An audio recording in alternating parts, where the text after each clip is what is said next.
Hello and welcome to Fantasy Life Show. It is week 1 Sunday night review edition. I'm your host, Ian Hartitz. It's a great day to be great. It's a great day to break down all the utilization, all the sheeshes, and all the nonstop action that went down during an eventful week 1. And joining me, as always, the one, the only Fantasy Life Director of Analytics, a true legend, Dwain, The Rock McFarland. What's up, Dwain? What is up? True legend, man. Like it. I don't know how I'll continue the show now, but thank you. I'll take it. The Cowboys got a victory today, so I'm feeling pretty high, Ian. It's week 1. We've got all this utilization stuff to go through. We've got true media open. Like, you're not going to find a better show that you're going to get to listen to tonight or on Monday morning on your drive in, or that you're going to get to watch, where you're going to get so much information about all the unveils from week 1, man. So I am so excited. Producers, please just clip Dwain saying, I feel really high right now, man. That's all I want out of this episode. But yeah, guys, we're going through each and every game, going over some of the cool stuff, some of the utilizations, some of the sheeshes, all that and so much more. But of course, Dwain, action did not start just on Sunday. We had some Friday night football we want to quickly get through. And yes, it was the Eagles taking down the Packers, 34-29, Philly covering as a 2-point favorite. The over did cash here at 49.5. So really was a Saquon Barkley coming out party in Philly. 109 rushing yards, 2 touchdowns, and also hauled in another score as a receiver. Also had AJ Brown going for over 100 yards and a touchdown. Jaden freaking Reed, Dwain, $138 receiving and a score, and also 33 yards rushing and a score. So if you guys had the luxury, or not, whatever the opposite of luxury is actually, of playing Saquon and Jaden going into Sunday, certainly wasn't a good feeling. And Dwain, you know, Saquon was someone we talked often about in the offseason about not loving some of the goal line opportunities, not loving the potential targets he was going to get, but at least for one glorious Friday night, man, worked out just fine for him. Yeah, I mean, we talked about the thing that we were afraid of is the fact that he's just part of a great offense, you know, with the Eagles.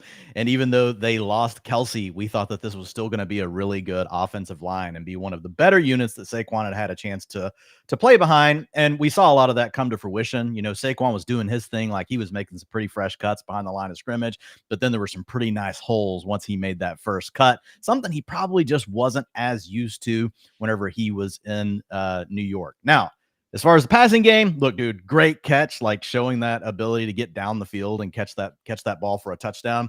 Not super involved in the passing game, kind of like what we thought. You know, if you look at it overall, I mean, he was still like a 7-8% target share. We're going to be feeding AJ Brown, Devonta Smith in this offense, along with Dallas Goedert. But he did get the touchdowns, and I did go back and check. He had 2 rushing attempts inside the 5-yard line, Ian. So he did get 2 of those, and he did punch 1 of those in. So it wasn't all immediately going to tush push. I still think that could be a challenge in weeks in the future. But you've made this point many times. Going back and look at the last couple of years, how many carries the Eagles have given the running backs inside the 5. They just haven't always been able to punch it in. And your question that you have posed has been, hey, can Saquon be, you know, can he be 6 inches? Can he be 12 inches, 1 foot better than what we've seen from a guy like DeAndre Swift or some of these other guys? And in week 1, he definitely was, Ian. So look, nothing new. We already thought Saquon was a top 12 running back. My question to you is, like, are you moving him up from being like more that low end running back 1? Or are you now like, okay, look, Saquon's locked in, like he's a top 3 back?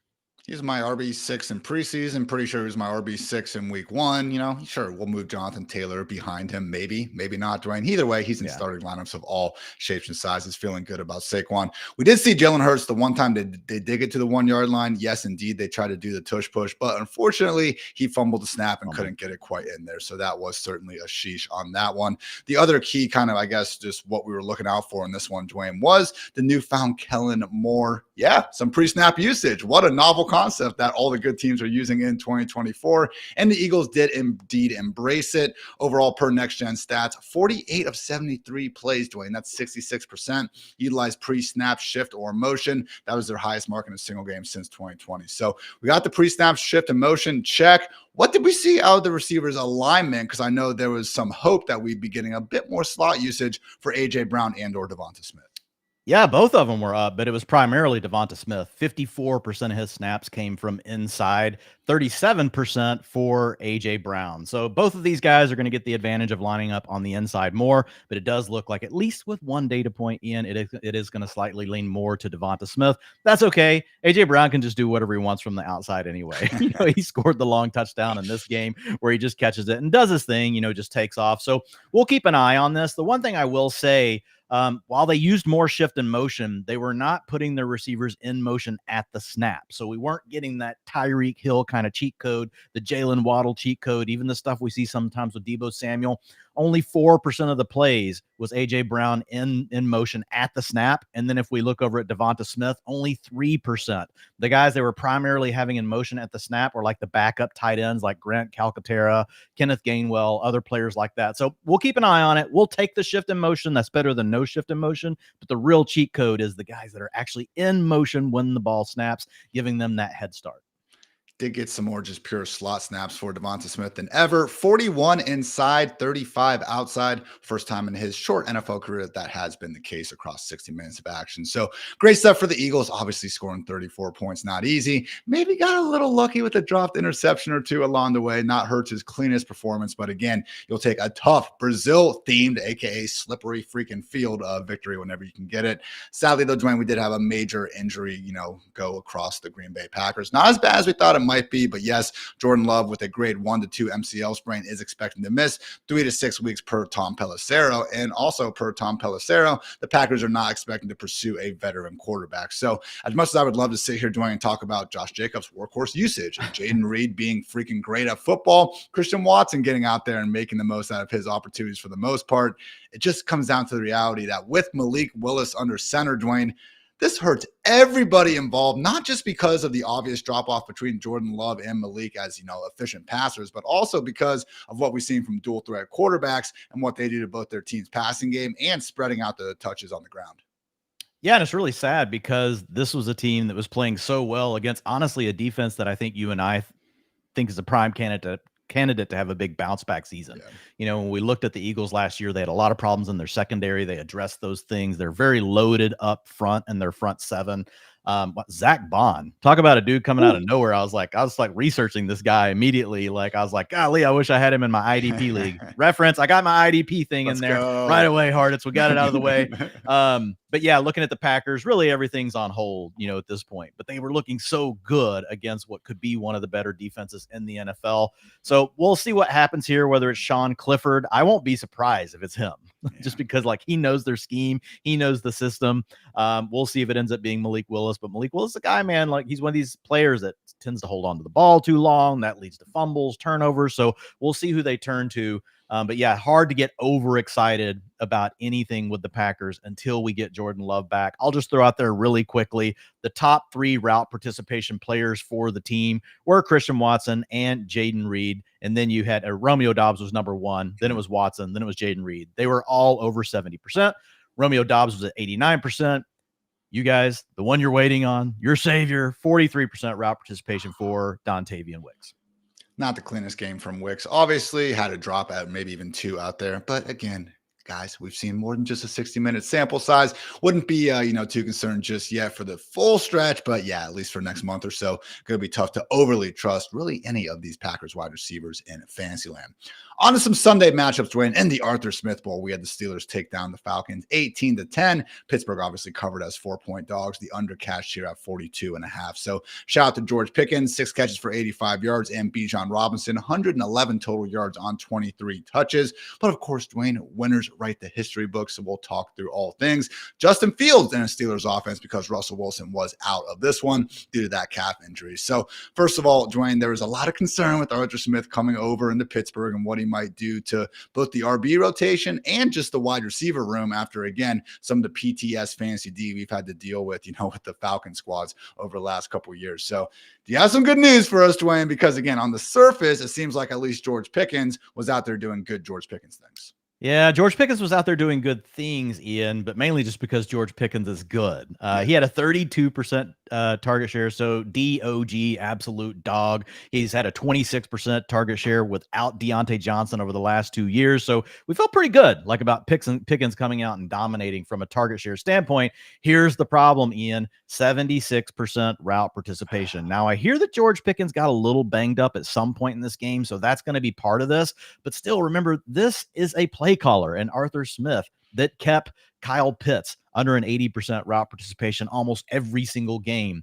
He kept Drake London below 90%, which is what you would expect to see from high-end wide receivers. Well, he did that here to Pickens at 76%. So even if there was a little bit of an injury issue going on here with Pickens, we're probably still looking at like, an 83, 85% route participation.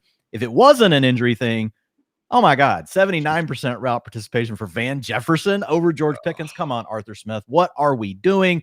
But Pickens did do his part. Obviously, Justin Fields knew that was the guy he needed to lock onto. Didn't end up leading to, a ton. We got 6 catches for 85 yards. I will say they were moving him around a little bit, so that was a positive. 30% of his snaps did come from the slot, so I didn't expect to necessarily see that. 73% of the team's air yards went to Mr. George Pickens. And Pat Freiermuth, a guy that we thought might be at like a 50% route participation, he got to 72%, despite the fact that Darnell Washington and some other guys were out there. So that was a good thing for Freiermuth because he's a guy that we had just basically said, look, let's just not even deal with it. Life's too short to deal with the Pittsburgh Steelers tight end. So we'll see what happens, but a little bit of a light at the end of the tunnel potentially for Pat Freiermuth. Yeah, I hope so. You just signed up to pay the man $48 million over 4 years. You think you maybe wanted to get him out there on the field. So you did add, though, the caveat that Darnell Washington was indeed also sidelined. So not fully in the clear yet, as sad as that is to say.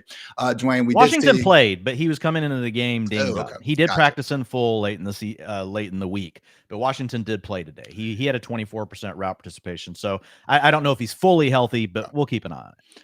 My apologies on that one. Dwayne, in the running back room, we did have all 3 parties involved: Najee Harris, Jaylen Warren, and our one true king, Cordero Patterson. Maybe a little bit more CPAT usage than everyone other than me wanted to see out there. Yeah, everyone other than you, Hartitz, but you did get to see a little bit today. But 49% of the team's rushing attempts. Now, remember, we have Justin Fields engaged here. So whenever Fields involved, these numbers are going to sound smaller, right? So whenever you look at Najee Harris, the design rush attempts with Justin Fields had several of those as well. He had 20 of them, but that was only good for 49% because of Fields. Then you had Cordero Patterson second with 10%, and then you had 5% to Jaylen Warren. But I think we do have to remember here, Ian, we're coming into the game with the hamstring issue. They may have just had, Jaylen Warren on a snap count, from the beginning. They may have known exactly what they wanted to do. He was on the field more than Cordero Patterson on passing downs. Okay. 24% of the team's 24% route participation, where CPAT was only at 3%. But we don't really know because it's Arthur Smith. This could actually be his master plan for the whole season. So it's something we're just having to keep an eye on heading into next week. But I would just say for now, in more lineups than not, I'm going to be trying to avoid Jaylen Warren, and I'm not going to get overly high on Najee Harris right after this one game. So I also will say, if we get Fields out and we eventually do get Russell Wilson back in, then more of these carries get split up across these 3 guys. And I think they'll still remain a run-heavy team. So that will help out a little bit. I would say uneven performance overall from Justin Fields. Did have a fumble, didn't lose it, only had 6 incompletions out there, but wasn't taking many chances. I mean, 77% of his passes were thrown short of the first down markers. Not exactly the recipe for, fielding an elite passing game in the year 2024. Did only take 2 sacks, but again, Dwayne, 3.23 average time to throw. That is still very high. Was the 3rd highest mark on the week when I did check it before. So a win is a win is a win. Kudos to Fields and the Steelers for getting it done, but I do still tend to think that this was not quite a good enough performance, for 10 design rushing attempts for Fields today. I'm checking real quick. Were any of these kneel downs? No. None of these were kneel downs. So. But I'm just saying, I think Russ has the job once he's healthy. Do you? Yeah, agree? I think so too. I'm with you. Sorry, I just randomly saw the 10 and I blurted it out. It was exciting, man. I don't blame you at all. That's a lot. All right, over on the Falcons side of the ball, again, 10 points. Not exactly what they were expecting after again spending all that money on Kirk Cousins, getting Arthur Smith out of town. But we do have to remember, guys, the Steelers defense, when they are fully healthy, and when one of the top units in the entire NFL. So, Dwayne, I do think we need that caveat with everyone. The good news was we have Bijan Robinson getting the sort of RB1 usage that his talents deserve, and that I know all the fantasy managers that use a high first-round pick on him want to see. Yeah, I think overall this is a major positive because I think we should expect Kirk Cousins evolving in a new offense to get better. We should expect Kirk Cousins coming back from an injury getting better. And if Kirk Cousins just continues to bomb, they could still turn to Michael Penix if they had to. Yeah. I don't think that's going to be the case. And to your point, this is a tough matchup. The Steelers, when they're healthy, they're a really good defense. They were banged up last year, so some people kind of lost focus on that. But this can be a really tough matchup for any quarterback in the NFL. The big takeaways here, though, man, 90% snap share to Bijan Robinson. Now, guys, these are early data points. They may change a little bit. That's why you want to go over to Fantasy Life tomorrow morning and check it out over on the utilization report. That stuff will all be live on our site at 8 a.m. Well, 9 a.m. Eastern, 8 a.m. Central. I don't know why I did that. I always talk Eastern time, but I still live in Central.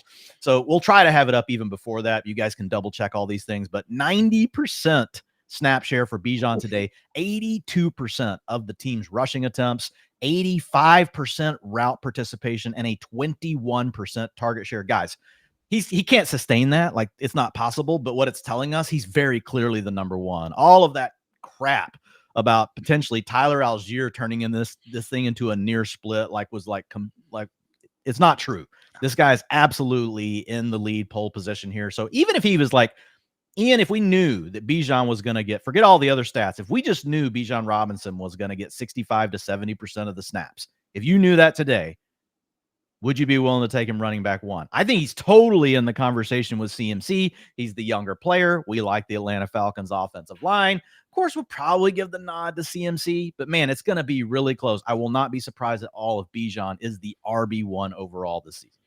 We got Brees Stray to do some things on Monday night as well. I'm not ruling him out of it, but at a minimum, this performance and this usage just cements Bijan's status as being right there in a tier, not exactly in, a full, spot or round behind CMC. But the big thing we were worried about was Algier. We were like, hey, he's at least proven, so that's kind of a risk to him that Brees doesn't. But we liked the offensive line better here, even though the Jets have a better offensive line. They've improved, right? But we like the overall situation slightly better in Atlanta other than the backup. So I'm with you. Bijan Robinson and Brees Hall, you're probably going to be really glad to have both of them on your teams. But Bijan right now, seeing this data, man, it couldn't have gone better for Bijan as far as utilization goes. You were fine in the fantasy box score. He gave you 16.1 PPR points. But man, huge days are coming. Like if there is a way you can trade for Bijan, like you want to try to do it, obviously no one's going to sell you low on their guy they just took with a top 5 pick. But man, there's so much room for Bijan to smash. We'll take 16 fantasy points 8 days of the week when they don't even include a freaking touchdown, Dwain. That's a hell of a floor to have for one. Yeah. Bijan Robinson didn't quite get, the same level of production, though, from the other key pass catchers involved in Atlanta. Drake London, another week 1 dud, just 2 catches for 15 scoreless yards. And Kyle Pitts, 3 catches, 26 yards, and a touchdown. But I will say, no one was even freaking close to him. Like, that was a complete blown coverage touchdown, as much as I would love to give Pitts credit for it. But hey, the fantasy points count all the same. But what did we see from the route usage with London and with Pitts? Because as we talked about previously with the Steelers, when Arthur Smith was in charge, Dwain, weren't exactly getting the sort of full-time roles you'd expect for players of their caliber. Yeah, I'm going to stay positive here as well. I get it, guys. Drake London, didn't give you anything in the box score. You got 3.5 freaking points on a PPR. You're pissed. We're all pissed. Okay, I'm angry. If you took Marvin Harrison Jr. and Drake London at the 1-2 turn, you had a miserable day. But the good news is there's no chance of you winning. You just lost. You just got your ass kicked, and let's move forward. But here's the good news. Drake London had a 100% route participation. So did Kyle Pitts based on this early data. So look, we're not dealing with the shenanigans of Arthur Smith, rotating these guys off the field. Again, everything we just said about Kirk Cousins, I still think the arrow is going to be pointed up for this offense. We like Zach Robinson. We've got an improvement in the quarterback situation. We like the offensive line. And look, Drake London, we know he's a good wide receiver. What we've said is we don't know if he's an elite one, but we do know that he's a good wide receiver. This is a guy that over his first 2 years, Ian, has a 23% targets per route run. That puts him squarely in wide receiver 2 territory. It's a question of does he take a step up or not? The bottom line is I still think you're going to end up with, at worst, a mid-range to low-end wide receiver 2, and I think you still have ceiling to get into the wide receiver 1 conversation here. So I would just chill. Same thing for Kyle Pitts, man, with the 100% route participation. I will say Mooney never left the field either. They're just playing their starters the whole time. What's interesting is Ray McLeod, the one guy that was rotating on and off the field, led the team with a 30% target share. So, hey, shout out to Ray McLeod. I was just about to ask you if we actually could find something with Ray Ray, because I know people were going to see the team high 7 targets, but didn't even have a full-time role out there. So no, unless you're freaking Just playing desperate. the Cooper Cup role, man. What are you talking about? Gotta love it. You're a slot receiver, you're playing the Cooper Cup role. That's how football analysis works. So again, just one catch for 15 scoreless yards for Darnell Mooney. It wasn't a good game by the passing game. Kirk Cousins did look a bit skittish out there. Was that because of the Achilles? Was that because TJ Watt was breathing down his neck every other freaking snap? I tend to think it was a bit more of the latter. So just a 2.43 second average time to throw, second quickest on the week, and also a lowly 7-yard 8-aught. So better days to come out of this passing game. And Raheem Morris even says so, Dwayne, quote unquote, didn't get the ball to Drake enough. A nice change of pace instead of, oh yeah, we don't care about fantasy football. We're just trying to win games. So enough Arthur Smith conversation for a podcast, that is for sure. Let's talk about what ended up being one of the better games of the day. Bills took down the Cardinals 34-28. The Cardinals did cover as 6.5-point dogs. The over cashed at 46 points. So Josh Allen, 2 passing touchdowns, another 2 rushing touchdowns. He was the overall QB1 in fantasy points last time I checked. So more king shit out of Josh. Also, James Cook, 103 total yards on 22 touches, and rounding out the best performers, James Conner, 83 total yards and a touchdown on his 19 touches. So again, Josh Allen is awesome, Dwayne. He even had a 3rd rushing touchdown actually nullified on an illegal hands to the face penalty. His big game could have been even bigger. But the real question, and one of many questions that we had coming in for this Bills offense, was what to make of the backfield, because James Cook, someone that we discussed, maybe being a bit low on, considering he could have an every down role in a Bills offense that we certainly expect plenty of. What did we see from, James Cook with Ray Davis and with Ty Johnson also involved? Yeah, so Ty Johnson did get dinged up in this game. I haven't been able to check drive by drive to see when he came back in, but this is what just know that when I give you these splits.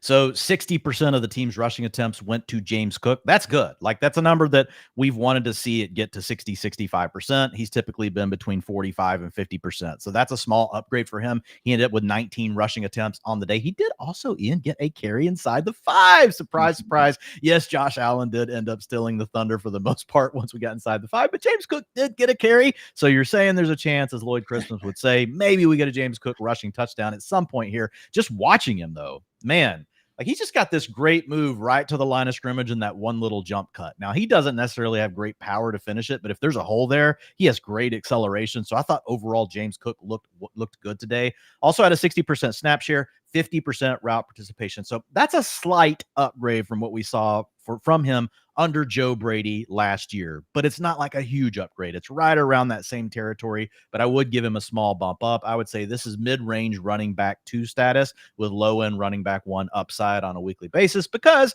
we still have a pecking order in the passing game that's undetermined. Now, Ray Davis did get out there for 10% of the snaps. Ty Johnson, though, at 22%. Ian, Ray Davis had 3 carries and Ty Johnson had 2. Again, Ty Johnson got dinged up in the game, so I can't say for sure if those carries for Ray Davis came later or if they came earlier. Didn't have time, but that'll be in the utilization report when I get to it. Cook did seem to have several touches out there where he did, look good at football, which is good to see from a guy who certainly has had his issues with drops and fumbles and things like that. So again, relatively clean performance for James Cook, and always great to see that corresponding utilization there as well. Now, Dwayne, the other big aspect here in Buffalo was what was going to go on with the wide receivers and tight ends, because between Curtis Samuel, Khalil Shakur, Keon Coleman, and yes, even Mac Hollins, we knew we had 4 bodies they wanted to rotate a wide receiver, and then we had those pesky Dalton Kincaid, Dawson Knox splits to worry about as well. So the big reveal, Dwayne, what did we see out of the pass game options? Yeah, so what we saw in the preseason actually held here. Keon Coleman was the wide receiver 1 from a playing time standpoint, 90% route participation. Guys, that's wide receiver 1 worthy. And he had a 22% target share. So didn't turn those into a huge number of fantasy points. We had 4 receptions for 51 yards. He ends up scoring 9.1 PPR points, but he also didn't kill you, in the box score. So I think that Keon, seeing this in week 1, Ian, that's encouraging to me. Now, we have Curtis Samuel, to your point, coming off the injury with the toe. Now, he wasn't listed, but Curtis Samuel only had a 30% route participation today, so I have to believe that there's still a little bit of that lingering on. Now, once we get past Keon Coleman, number 2 was Dalton Kincaid. I know you guys are scared. You're probably thinking, oh my God, Dalton Kincaid gave me 1 or 2.1 PPR points today. Not ideal, good news for you. Unless you have Isaiah Likely, no one's tight ends did anything. I was about to put out a tweet that was like, oh man, glad I waited on David Njoku and Jake Ferguson in my drafts, which I didn't really, but I was just going to be funny. And then they both got hurt like within 5 minutes. So like I was, all right, I can't tweet that either. But Dalton Kincaid, 83% route participation. That is tight end one worthy. He only had a 9% target share. So I think the better days are still coming for Dalton Kincaid. Dawson Knox was only out there. I say only 43% route participation. They used quite a bit of 12 personnel today. So they did use both, but it didn't come at the cost of Dalton Kincaid, which I think is really positive. The third leader on the team from a route participation standpoint was Khalil Shakir. Again, some of this might have to do with the Curtis Samuel injury. We will see 13% target share for Shakir, but he did have a sweet touchdown, man, on that one catch, like avoided multiple tacklers, and then he, put the muscle in to get it across the line at the end. So great job by him. Ian, who's number 4? Who's number 4 in route participation for the Buffalo Matt Collins, Bills? I'm guessing. Matt Collins. 60, that was a trick question. 67%. Yeah. So only a 9% target share, but obviously Hollins did catch the touchdown, the big bodied guy. So I wouldn't worry too much about Hollins, but obviously he's going to be on the field. We're not going to be able to use him for fantasy. I think Keon Coleman and Dalton Kincaid look like the top 2 candidates coming out of this. I will say James Cook was number 2 from a target share standpoint behind Keon Coleman with a 20% target share. As you were freaking me out with that Mac Hollins stat, Dwayne, I was trying to look up this Khalil Shakir stat because last year, only Deebo Samuel was actually better in next-gen stats, yards after the catch, above expectation. Like, yeah, there were a bunch of plays, from the playoff touchdown that he had against the Steelers, that long catch and run against the Jets. I mean, they almost look fluky out there because he's obviously not, the absolute fastest guy in the world, but you keep adding him up, Dwayne, and I'm starting to think my man's is just pretty freaking good at football. So you mentioned the awesome, again, underlying for Keon Coleman, and he also looked good out there. Had a really nice contested catch to get him down inside the 10-yard line, and then Josh went right back to him, trying to get him that touchdown on a fade. Couldn't quite connect on it, but bigger and better things ahead for Keon and Dalton Kincaid, to your point as well. Now, on the other side of the football, we had the Arizona Cardinals put up 28 points. There are some good things. Kyler Murray continuing to run around like a pissed-off toddler. Pissed off, a lot of fantasy managers by not throwing the ball enough to Marvin Harrison Jr., but he was pretty good in his own right, 57 rushing yards. And again, did at least some good things through the air. Our one true short king, Dwayne, Greg Dortch, team high, 6 catches, 47 yards. This is wild. Like, this would be something I would have made up like this time yesterday. I mean, Greg Dortch had 47 yards on 8 targets. The rest of the Cardinals wide receivers combined had 9 yards on only 5 targets. So one of those was a touchdown to Michael Wilson. But Dwayne, what's going on? Was my joke tweet about Greg Dortch being the number 1 and Marvin Harrison Jr. being the backup? Is that real life now? Did I speak into your guys are all dominating week 1 utilization. We got CPAT getting in. We've got Dortch out here. Look, here's the thing. Marvin Harrison was out there, guys. These sort of things happen. Just like Isaiah Likely had a spike game in week 1, Marvin Harrison had a complete dud. Is this really what we want to see? No, but it can happen. At some point in the year, these sort of things happen. It just gets so magnified because it's week 1. But he was on the field, Ian, 95% route participation for Marv.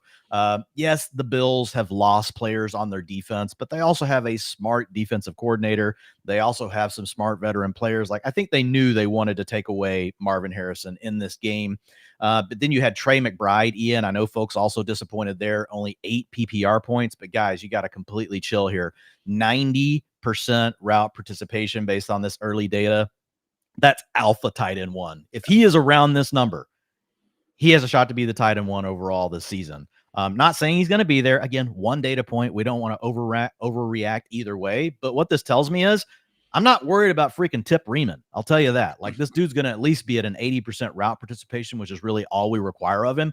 He had a 29% target share today. So the points didn't come through for Trey McBride, but he still led the team in targets. You mentioned it. Greg Dortch was second on the team in targets with 26%, 68% route participation because they still like to run the 2 tight end stuff. They like to run these heavier personnel sets. So Dortch, even in a trailing game script, couldn't get his route participation up to that 75, 80%. So probably not someone even in the deeper leagues like you're going to be wanting to depend on too much. Maybe if you're in a 14-teamer that has to start 3 wide receiver and 2 flex, you're going to find a way to get Greg Dortch into one of those PPR spots because, like, look, I get it. Like, those are sick leagues. It's really tough to find anybody. But outside of that, like, we're not really doing anything with Greg Dortch here, even though, like, he didn't really pop, but he gave you 11 fantasy points today. Yeah, chill out, Dwayne. You were saying some good things before the last 10 or so seconds there. I don't know why you had to throw cold water on all that. I My bad, kid. my bad. I kid. I kid. But with the Trey McBride stuff, yeah, because I'm with you, man. I see all the dunking on the elite strategy, tight end strategy stuff going on Twitter. And yeah, guess what? The elite tight ends haven't worked out. Neither has pretty much any other tight end other than Isaiah Likely so far through freaking 14 games of week one. Dwayne, Isaiah Likely is the only tight end so far this week with more than 60 receiving yards. Brock Bowers is the only other one over 50. There's been 5 total touchdowns scored. The two guys playing in timeshares are the two with the most receiving yards. Yeah. So again, it's like if your strategy was fade elite tight ends just so you purely could pick Isaiah Likely on every team, hat tip to you, you freaking rock. But maybe just chill out and let's get a little more sample the other elite tight end haters out there. So otherwise, Dwayne, yeah, I mean, Marvin Harrison Jr. again, wasn't pretty. I know that one clip's going viral of him breaking wide open late. I would wait to see the all 22 before I'd really freak out, because sure seemed like the cornerback just kind of broke when he saw Kyler looking the other direction or scrambling or something like that. But Jonathan Gannon was asked about it after the game. He said they were clouding him. Credit to Buffalo there. So yeah, again, similar to what we saw maybe with Mark Andrews. A lot of extra defensive attention went his way. Here's to hoping that again the Cardinals and Ravens with Andrews can figure out how to hopefully avoid some of that moving on forward. I think the last point, Dwayne, just real quick, James Conner, workhorse RB. He sure seemed to have enough touches. My God, the first 8 of the game all went to him. Yeah, man, 67% of the team's rushing attempts. 67% of the snaps, almost 50% route participation. Yeah, I mean, dude, he's a running back one right now. Nice. Could he get injured? Could all the things everybody talks about James Conner come to fruition? Yeah, absolutely they could. But right now, just like every season, we underrate what James Conner is going to look like out of the gate. And he looks like he always does. He looks like a running back one. Only injury from this game was Josh Allen had a wrap on his left hand and wrist. He did say after the game that it is fine. Certainly did not seem to be impacting his performance, as again, he racked up those 2 rushing scores. Now, Dwayne, only Derrick Henry has more rushing touchdowns than Josh Allen since they both entered the league. So pretty special stuff going on in Buffalo. All right, up next. Yeah, exactly. Same thing going on. Up next, guys, we had the Bears. The Bears take down the Titans 24-17. The Bears did cover as 4-point favorites. The under cash, though, at 43. I mean, you talk about a team that was down 17-3, and just to see their spirited quarterback, dig them out of that hole and just engineer one of the best comebacks. No, I'm just kidding, guys. It was a defensive touchdown. This game for the Bears was like, if you guys grew up and, were just watching football in the early 2000s, like this was the epitome of the Lovie Smith Bears, who were able to make that great 2006, run to the Super Bowl. And accordingly, this was the Bears' first win with under 150 total yards since 2006. So, hey, maybe your takeaway from that is that the Bears are Super Bowl bound once again. But I think a lot of people's takeaway, Dwayne, is going to be that Caleb Williams didn't exactly look like the generational prospect that many made him out to be. 29 pass attempts, he took 2 sacks, and had just 93 scoreless passing yards. So wasn't all horrible. Would have been a lot cooler if Keenan Allen, caught that 6-yard touchdown that hit him in the hands in the end zone. But there was also a potential 42-yard touchdown to Keenan that Caleb sailed as well. So overall thoughts on the Bears offense, because as much as it was a bad performance from Caleb, we'll see better days because, they cannot get much worse out here. And at least I believe, based on what I've seen from some of your tweets, we didn't get some of the other Shane Waldron effects of, not having your top 3 wide receivers on the field as often as we would like. Yeah, it's a rough game for Caleb, but these sort of things happen to rookie quarterbacks. I know sometimes we get spoiled on those things. I think he's still going to end up being fine. It's obviously something we'll monitor. Like, we'll have to take it into consideration. This probably really puts him in that tier behind the top 12, Ian, which is really where he's been floating, right? Between 10 and 14. So we'll probably come to some tiebreaker stuff where we'll be like, okay, we want to see it from Caleb first before we're going to be willing to start him over maybe some of these other quarterbacks. We haven't even looked at matchups for next week yet, but we'll be doing that. And so I could see us having those sort of conversations. But yeah, as far as what's happening here with the wide receivers, it was very positive. 94% route participation for DJ Moore. 85% for Rome Odunze, 79% for Keenan Allen. I also went back and looked at this before Keenan Allen got hurt on the final play of the 7th drive. Whenever there was a deep shot to the end zone, Keenan kind of came up, limping again. He missed the next drive, only played a few snaps in the following drive. And the drive after that was victory formation. So none of the wide receivers were on the field. But before that, it was still pretty close. DJ Moore was at 88% route participation. These other 2 guys were right around 80%. When I say other guys, Odunze and Keenan Allen. And oh my God, I know Keenan Allen dropped the ball, But before he got hurt in the game, Ian, he had a 44% target share. Still ended up with 38%, which is great. I could have just used that number, but the 44% almost being at 50%. And it's funny. The main thing people remember and they see with Keenan is they're still thinking he's fat Keenan from the preseason and he dropped a touchdown. No, your takeaway should be this dude just came out and had a 38% target share when he's having to vie for targets with DJ Moore and freaking Rome Odunze on the field. So he's getting to play inside primarily. 46% of his snaps came from the slot. Don't know how much they used him on motion yet. That data is not populating for us, but I saw several plays where he was definitely in motion. So we'll keep an eye on that. Now, I don't know how much, Ian, like the game script, really influence this because we had a trailing script. And so typically if you trail, you're going to use your 11 personnel more. You get ahead, you're in a close game. That allows coaches to really kind of go use all the things they want to do in their playbook, which would be getting the 2 tight end set stuff yet. So I don't want to get too far ahead of myself with Shane Waldron, but yes, this was a positive first data point as far as all 3 of the guys playing. Odunze only had a 14% target share versus 28% for DJ Moore, but the fact that he was out there and he got the routes in any given week, right? Things could really go his way. And we'll have to keep an eye, obviously, on the Keenan Allen injury. Real quick on the tight ends. It was kind of gross. It's what we saw in the preseason. Gerald Everett actually had a higher route participation than Cole Kmet, guys. 64%. Cole Kmet, dear God, 33% route participation. I'm like checking, like, do I have something wrong clicked here? No, I don't think I do. 33%. Geez, I thought it was closer. I was looking at the next number below that was 60%. No, that's DeAndre Swift.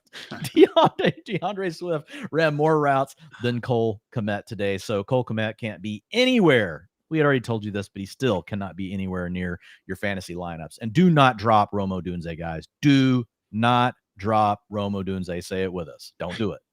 Not the performance again we were looking for. The one catch he did make was this like ridiculous tip drill that was then immediately fumbled afterwards and then recovered by another guy. It reminded me of a play from like those old NFL Blitz video games that were freaking fantastic. Don't get me wrong. But yeah, afternoon to forget from the Bears passing game. Dwayne, we did see, speaking of DeAndre Swift, though, have a bit larger of, I think, a snap share than we were expecting, albeit Roschon Johnson was a healthy scratch in this one.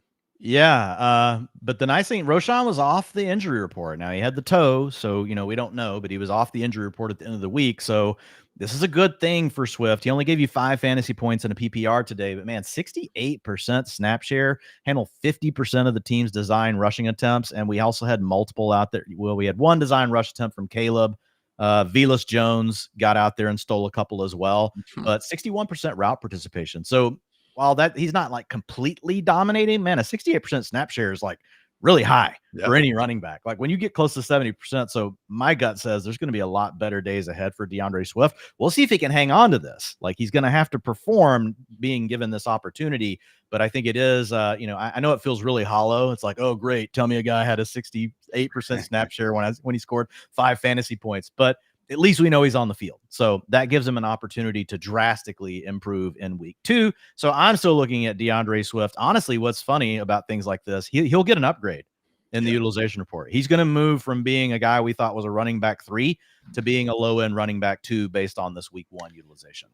And again, 2 of the things we tried to stress going into week 1 was not to get too concerned about duds when they still come with good utilization. And also do have, the factor of having a very tough matchup on their plate. And I think we're going to see us a good amount with running backs against the Titans, Dwayne, because just having Jeffrey Simmons and now Tavondre Sweat inside, that is a lot of beef for any offensive line to be able to get moving. So again, wouldn't freak out Bears fans. I do think there will be better days ahead. And yeah, again, kudos to the DST for blocking that punt for a touchdown. And then, Dwayne, we talked about it with Will Levis. There is some good out there, but there's also some bad. It's entertaining the whole way, regardless. But my God, that was a horrendous decision to try to flip that ball out and have the pick 6.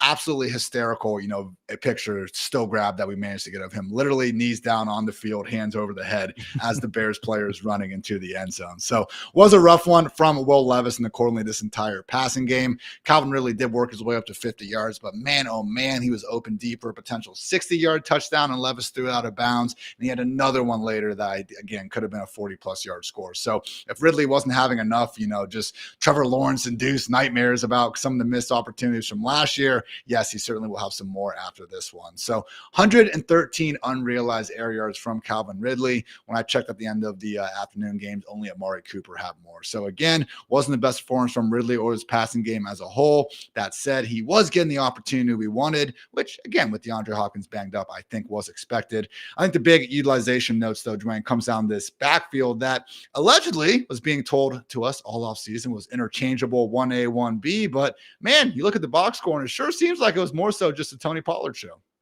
Yeah, and obviously there were comments about the hot hand potentially happening. So I guess this was the hot hand because Tony Pollard had 62% of the snaps. We had 44% for Tajay Spears. So like the snap shares probably aren't as far apart as some people might think when you look at the box score. But yeah, 62% of the team's design rushing attempts went to Tony Pollard, only 15% to Tajay Spears.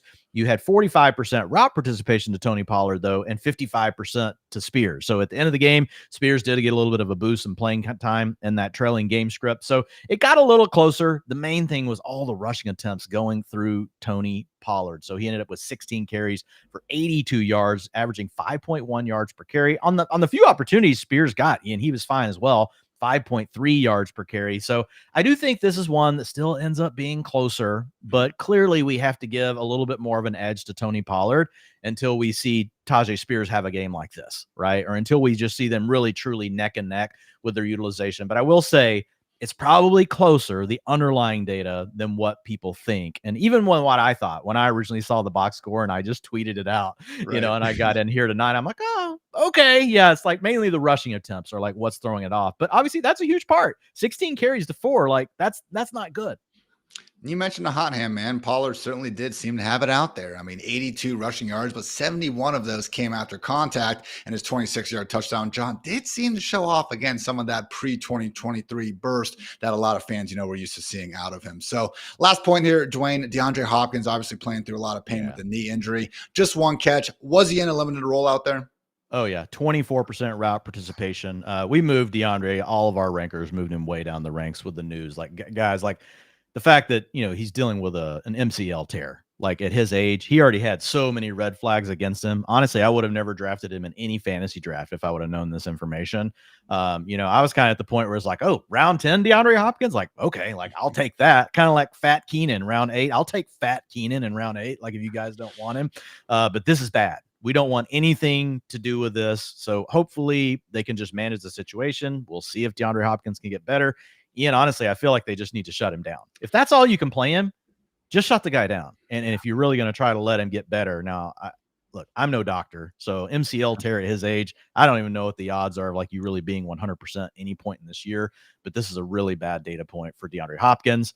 Obviously, you already mentioned it. Calvin Ridley, that's good. Other thing I'll throw out for you sickos in really deep leagues, Treylon Burks had a 74% route participation. So he is the guy out there taking the place of DeAndre Hopkins. If they ever do end up shutting Hopkins down, like there's a chance here. Like he could be the wide receiver 2 in the offense behind Calvin Ridley.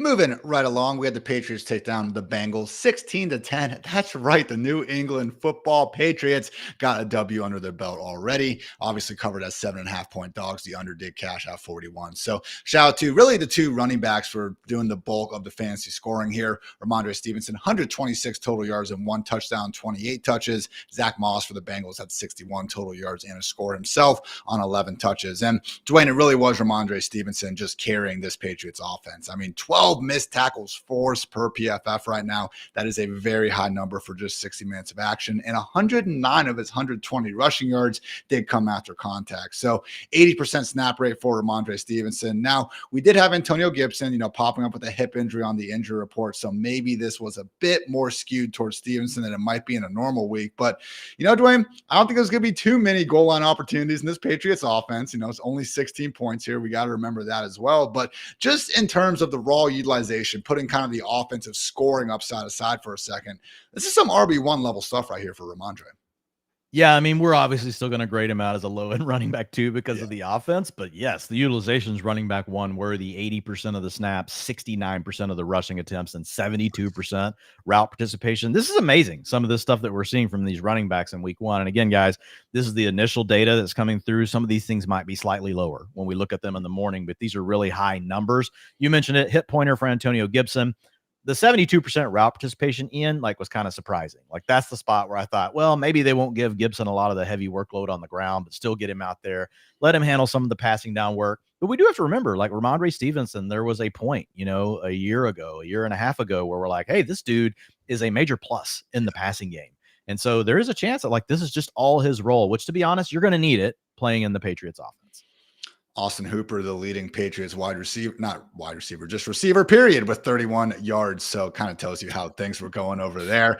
Just kind of what they had to do. I mean, we've all heard about the conversations about this offensive line, and they were pretty bad out there. I mean, they only allowed 1 sack. Kudos to Jacoby for getting rid of the ball when he had to, but 38% pressure rate. That's going to be a bottom 5 mark on the week. And Jacoby was already grimacing after taking some of those hard hits. So no Jalen Polk, unfortunately, Dwain. I mean, he had 1 catch out there. Certainly seems like he is still, for whatever reason, working behind guys like Tyquan Thornton and KJ Osborne. Even Hunter Henry, again, losing that much work to Austin Hooper. Is there anybody in this passing game that in most normal shape size leagues that we can rely on right now? I don't think you can rely on any of them, but if you guys are playing in like what John Hansen at Fantasy Points likes to call a skank league, that always just made me crack up. I love hearing someone say skank league. This means there's nothing on your waiver wire.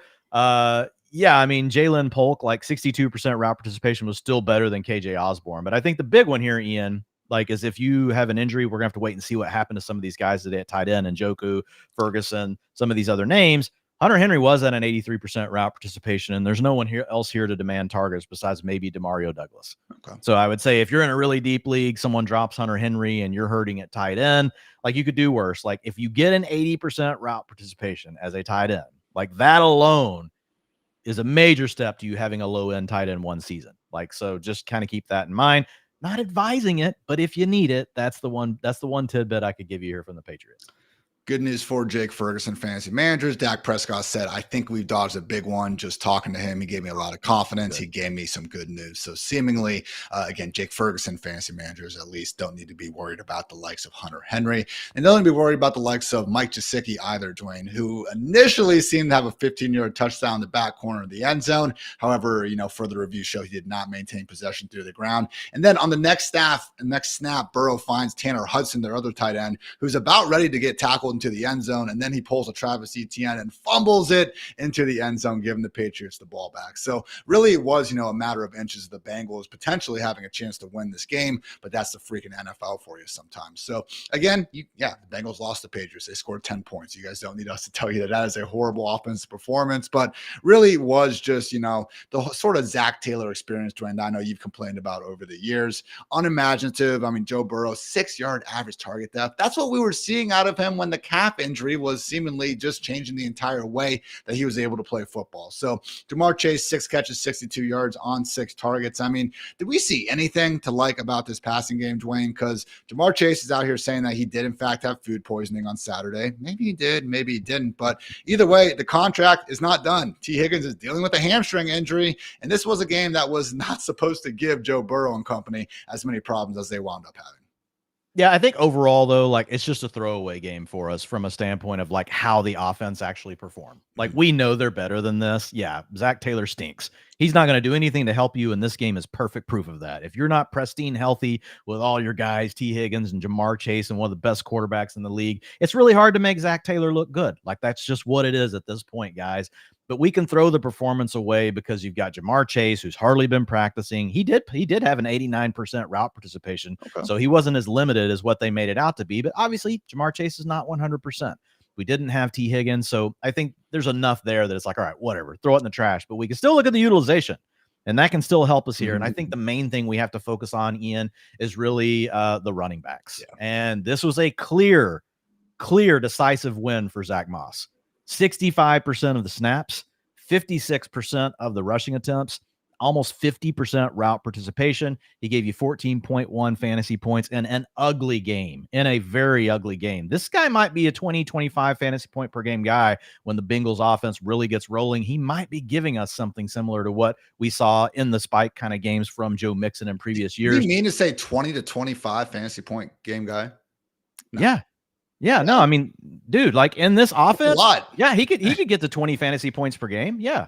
No, I mean, yeah, 20, 25, you're right. Like, I'm sorry. Yeah. Like 15. Check me into the boards. No, I mean, he's at 14.1 in this game. Okay. which was a complete I see what you're turd. saying, though. So yeah, but the point being, like, he could push for 20 fantasy points. And when I say 25, I'm talking like the spike week that we used to get from Joe Mixon. A Joe Mixon spike week is like 25 fantasy points. Fair. So the main point being, like, Zach Moss looks like he's just taking over most of what Joe Mixon left behind. Chase Brown, man, only 33% of the snaps, 19% of the rushing attempts, 37% route participation. So this is really more of a running back 1 and a running back 2 versus a 1A, 1B. Again, one data point, but this is a very decisive win for Zach Moss. Again, just goes to show you that as much as we do see teams like the Titans and the Bengals trying to tell us it's going to be a split backfield, once we get to week 1 and actually see what they're doing on the football field, it can often paint a very different picture. So I wouldn't say, Dwayne, to go immediately cut Chase Brown. At a minimum, it is good to see no Travion Williams out there. I mean, this was a 2-back committee, and God forbid Zach Moss isn't performing that well, which, let's face it, today wasn't exactly, breaking the freaking internet with some of the plays he was putting on tape. But certainly right now, Chase Brown, not someone we can be trusting in the starting lineup if we can at all help it. Yeah, for sure. You don't want Chase Brown in your lineups. If you play in a really shallow league, depending, because we've got a question coming in the chat from Shirley Shapiro, cut Chase Brown in a shallow bench league. I'm not 100% against it. Like, I'm trying to wait. I don't want to overreact to week 1, but if there's something like you really need to go get off your waiver wire, and you know that because you're managing the team, I'm not completely against it, but I still, if I can at all, if I can avoid it, Ian, I'm trying to just let Chase Brown hang around, like try and give him a few weeks to let this thing kind of get sorted out. The only other thing I would say on the Bengals side, from the wide receiver standpoint, we did see Yoshivas out there getting most of the third wide receiver reps. Obviously, we don't have T. Higgins. So yeah, Trenton Irwin was doing a lot of the replacement work for T. Higgins. So I know early in the season, like, it's not like a huge thing here, but it does look like Yoshivas is the slot wide receiver. He had a 21% target share, just didn't do much with it. Moving right along, we had the Texans take down the Colts in a pretty, thrilling game. Richardson made it close there at the end. 29-27. Indy did cover as 3-point dogs. The over cashed here at 49 points. So on the Houston Texans side of the ball, turned out to be the Joe Mixon show, Dwayne. 178 total yards, 1 touchdown on 33 touches. The 159 rushing yards were his most in a game since week 12 of 2021. So legit workhorse caliber stuff here out of Joe Mixon, Dwayne, in an offense that, again, we expect him to give us plenty of scoring opportunities, and lo and behold, he managed to get just that. So what did you see in the beyond the box score sort of notes for Joe Mixon, and can we trust him as the sort of top 8 option we did this week, even in less appealing matchups down the road? Yeah, I think we can. I think he's a top 12 running back. And we talked about this. We said, look, as soon as you have to project Joe Mixon, he's going to rank a lot higher than where he's been going in fantasy drafts. That doesn't necessarily mean that you made the wrong decision to pass Joe Mixon in round 2 of your drafts. We still have a lot of season left. But right now, healthy in this offense, that's why he was one of our smash plays for the week. I mean, the Colts have not been good against the run. They didn't really do much to really make their defense better over the offseason. And, Mixon's playing in a high-quality offense where there's going to be a lot of opportunity to score touchdowns, and that's exactly what he did today. He came out and scored 1. You already mentioned the 159 rushing yards, but 71% snap share, Ian. 79% of the team's rushing. Again, these utilization profiles for these running backs in week 1, this is insane. We have, like, running back committees, whatever, throw them out the window. Like, we've got all these dudes with 60 to 70% snap shares in week 1. Obviously, some of these things are going to change. But when I look at the Texans depth chart, Ian, like, Cam Akers was a healthy scratch. And then we got Damian Pierce getting out there for 12% of the snaps today. This is Joe Mixon's backfield. So yes, low end running back 1. And that's probably even in tough matchups. Shout out to Dame. Showed a little bit of juice, which, again, bar couldn't be lower for him at this point, but it was good to actually see a couple glimpses of the sort of guy he was as a rookie. So he would be the handcuff right now. But again, I stress, guys, even if Mixon went down, I do think we'd see way more Dario Gumbawale than we would want to see on pass downs if it was then just between him and Joe Mixon. Now, Dwayne, the other obviously new addition to this offense, Stephon Diggs, went ahead and went out there and caught 2 touchdowns and ended up being a pretty evenly split pecking order between Diggs, Tank Dell, and Nico Collins. Nico did lead the way with 8 targets, and then Tank had 7 and Diggs had 6. So again, target-wise, it was close, but man, oh man, did things actually get a bit more spread apart when we look at the air yards at play. Really great note from Jacob Gibbs, who's a fantastic Twitter follow. Air yards on Sunday, Dwayne. Nico Collins had 112, Tank Dell had 105. Stephon Diggs, 9 total air yards. So yes, he had 2 touchdowns. Yes, we're seeing all 3 guys out there, but could this maybe be a sell high moment on Stephon Diggs, Dwayne? Or are you just like, it's the Texans offense, he's still good at football, let's ride? I'm not selling. He's playing the slot, man. 55% of the route participation in the slot. Gibbsy is right. Like 4% of the air yards, 50% went to Nico Collins. I just want to be in on this passing attack, period. Okay. Dude caught two touchdowns. He looked good on both of them. I think this is very encouraging. We had a route participation. Diggs was the leader, 90% route participation for Diggs today. Tank Dell was second at 87%. Nico Collins third at 84%. We were worried what we would see from this trio. And it was a game where at moments it looked like the Texans had it in hand. I know the end game score looked a lot closer. Anthony Richardson had some late game heroics that make things, closer in the final box score. But this was a game where I feel like they could have used more 2 tight ends. There's some different things that they could have done. All of these guys over 83% route participation. I think that's really positive. Dalton Schultz dominated the work for the tight end room, 79%. So right now, this looks like the Texans are willing to consolidate this offense around the guys that, they've brought in. They've got Stephon Diggs. They've got Joe Mixon. They just paid Nico Collins, Tank Dell, one of their early round picks from the year before. It looks like, yes, it's crowded, but very condensed just around those dudes. Nobody else really getting on the field. For example, Brevin Jordan today, 24%. Route participation. So they're not really playing a lot of the backups right now, which is something that we saw from the Texans last year. A lot of these 3rd and 4th string wide receivers would rotate through. That wasn't the case today. So look, it's going to be spread out. You're not going to always know which one of these guys are going to hit. There's going to be weeks where someone gets left out. This week it was Tank Dell. 8.9 fantasy points in a PPR, though. He didn't kill you. He didn't help your team. You didn't win your matchup, but he didn't give you a 0. But next week, Dell could be the guy that gives you 30. These guys are all playing, and we have CJ Stroud in one of the best offenses in the league.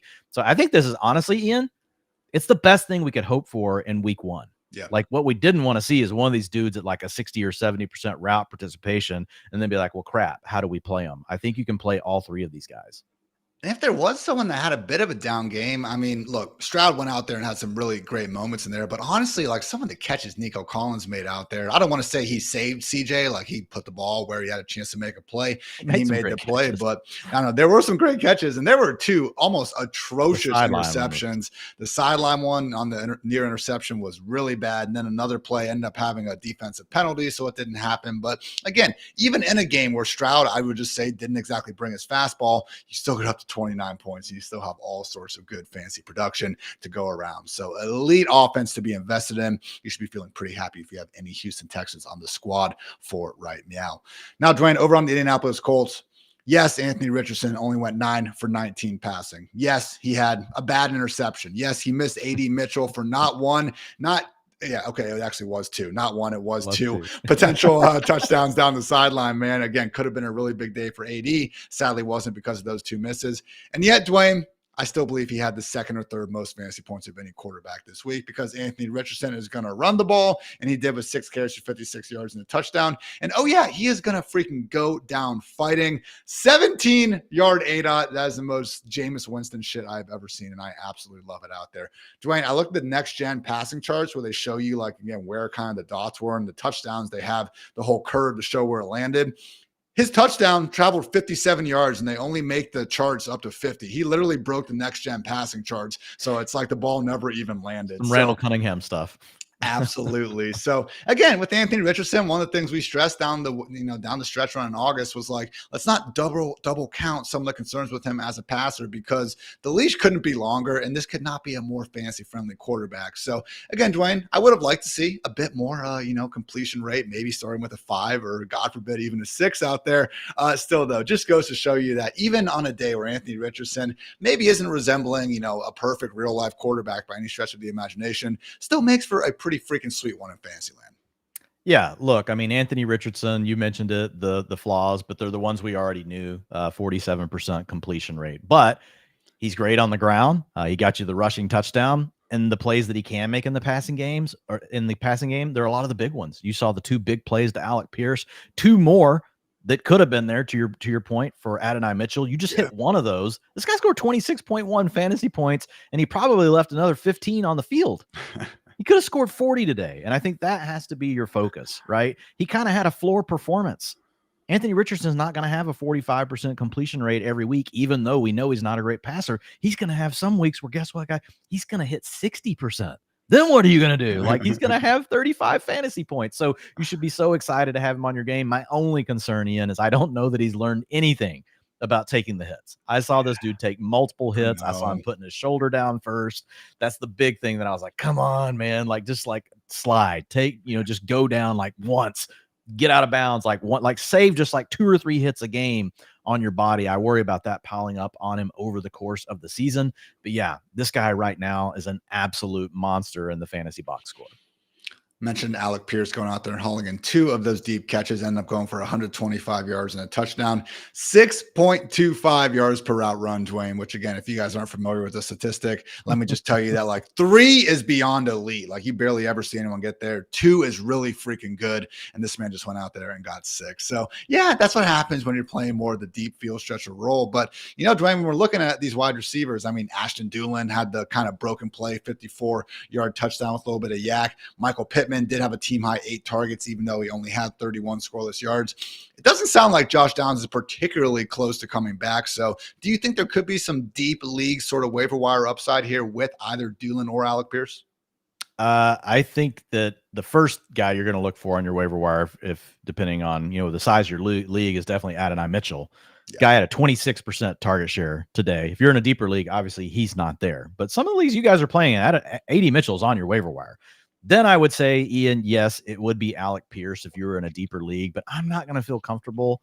I feel like he was out there getting his steps in like normal, but he does actually have a quarterback that when you're putting your steps in, if you happen to get open, will wing it down the field. He's like, oh man, the ball's coming. This is a Gardner Minshew.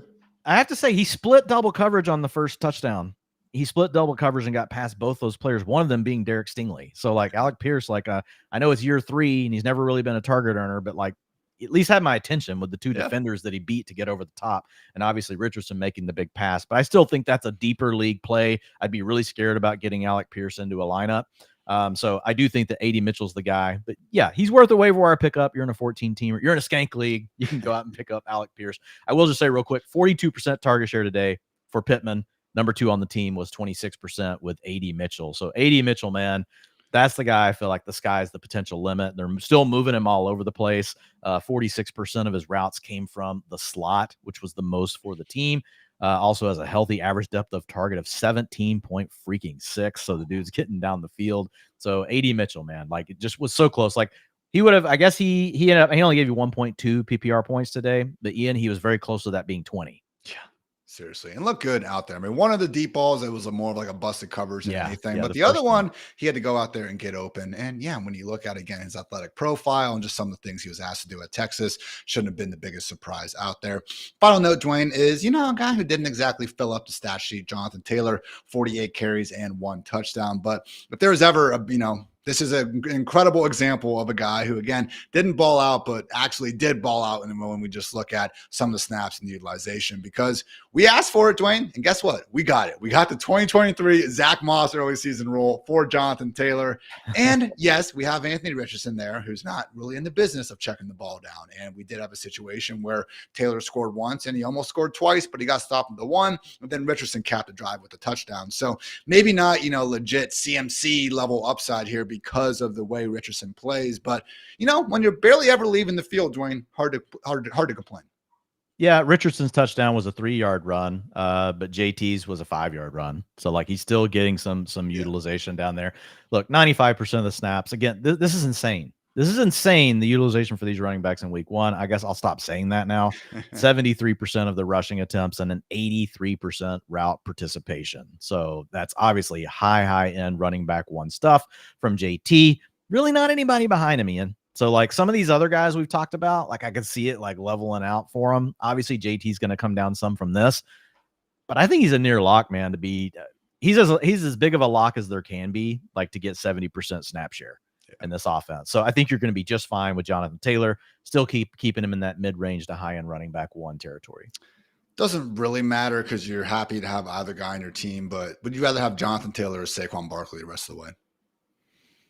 I would take Barkley right now. Those guys are really close in our ranks. I had them back to back, in the ranks. So I think I would lean Barkley, but honestly, we could look up next week and feel the complete opposite about it. I just think the Eagles are I think the Eagles are a better offense, not slightly. I think the Eagles are a better offense.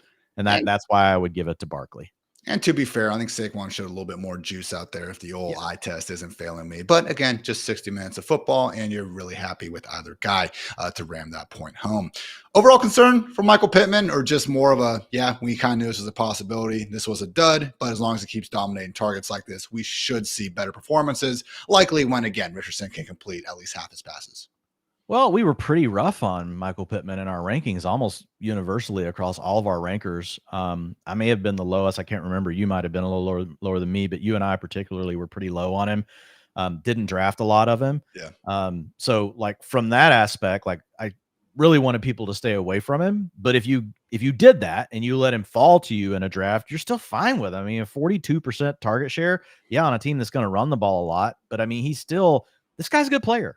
Yeah. Michael Pittman's a good player. He's just in an offense that's going to limit like what he can really do. He needs to be in an offense that throws the ball all the time, where he's the lead possession receiver, and he'd have a chance to get 100 catches and 6 touchdowns. It's going to be really tough, for him to do that in this particular offense. So I think that keeps him a lot of people thought of him as a wide receiver 2. We thought of him more as a wide receiver 3. Nothing's really changed for me here. The guy's still earning targets, but the offense overall is the limiting factor.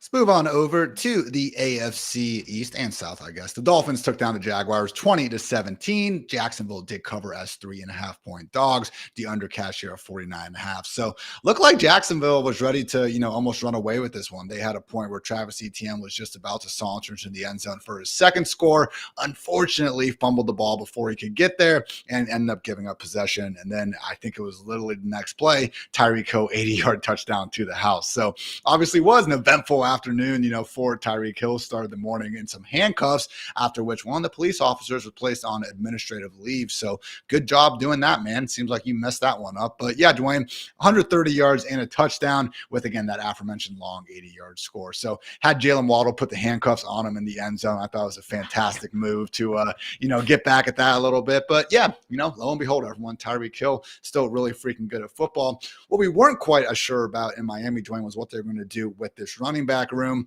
Another situation where we've heard hot hand being thrown around time and time again. And, when they do trade a future third-round pick for Jalen Wright, there was some concern about just how involved Mostert and HN would be.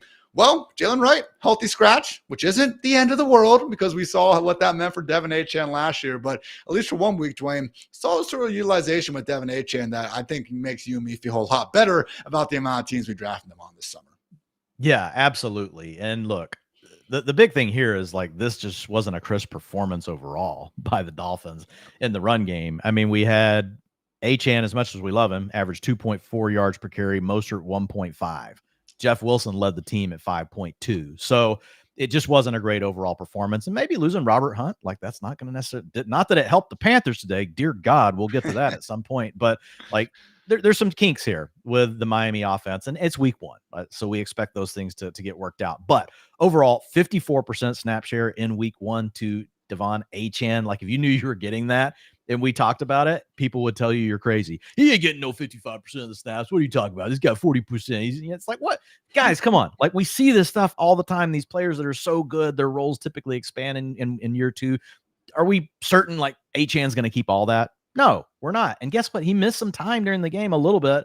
I don't know for sure what. Somebody had reported he was hurt. Somebody else reported maybe he needed to go use the bathroom. I don't know, Ian, but he missed a little bit of time somewhere in the middle of the game there.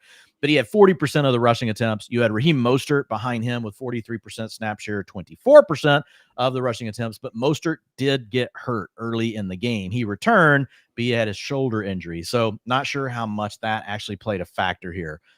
So anyway, the big thing though with HN is 60% route participation, man. This dude was absolutely dominant in the passing game. HN had a 19% target share, which was second on the team behind the 33% that you already mentioned for Tyreek Hill. So yeah, look, we've heard this. all offseason from the coaching staff for the Dolphins, from McDaniel on down through running backs coach, everybody. They've said that they want to get Achane more involved in the passing game. Only one data point, Ian, but in week one, that's exactly what we saw. So that just means another out. If for some reason, like the injury thing with Mostert is what really kept, Achane more involved in the ground game, at least we know we have a little bit more we can give up in the passing game. So I thought that was great for Achane in week one, who gave you 23 fantasy points. Dwayne, we did see, and I'm looking at this right now, 22 snaps in the backfield for Achane, 15 in the slot or out wide. Obviously, this was a game, as we're going to see for the next 3 weeks as well. No Odell Beckham Jr. out there as well. But do you think there could be some concern when someone like, say, Malik Washington is actually over the injury? Like, that would be the only problem here, because as smooth as Achane looked out there, caught all 7 of his targets, like he's always looked good as a receiver. He never had a game last year with more than 5 targets or 30 receiving yards. So I'm with you. I think we'll have better days on the ground, and that'll kind of make this a bit of a moot point. But would you just, kind of press the brakes a little bit before we completely, crown him? Yeah, I wasn't looking at that. So if he played that many from the slot, like obviously that's something we would look at. But at the same time, like they have Braxton Berrios, they have other guys that are good slot players. So as much as we love Malik Washington, guys, he might not play at all this year. Yeah. Like he could be just a handcuff to either Jalen Waddle or Tyreek Hill. So it's also very possible that they just want to use Achane this way. So to your point, though, it is at least something that we would have to monitor and see that once you get Malik Washington back, is that something that potentially inhibits the number of routes we're seeing from Achane? So good catch. Jalen Waddle, 109 yards, most of which came on a 63-yard catch and run. That was a beautiful ball by Tua, but, wasn't exactly par for the course for Tua on this Sunday afternoon. Missed Tyreek early on what should have been a 52-yard touchdown, ended up having 91 unrealized air yards. And I'll just say from the old eye test, Dwayne, I know when you're dealing with, the other Josh Allen on the D-line and stuff to Jacksonville, they got some dogs and Walker and those guys and stuff, but I don't think losing that weight, exactly led to the biggest difference in terms of Tua's ability to escape. Took some bad sacks out there, one of which, put them outside of field goal range when they absolutely could not have that. So again, we'll see better days. Wasn't the best performance from this Dolphins offense, but still at least saw flashes of just how explosive they can be when everything is clicking. Final quick note on Miami, Dwayne. Jonnu Smith, backup. What is happening? Yeah, Jonnu Smith was out here with a 39% route participation. This is something we talked was a risk, because we've seen the Dolphins bury these guys that, are not necessarily blockers, because they like to run so much 21 personnel stuff.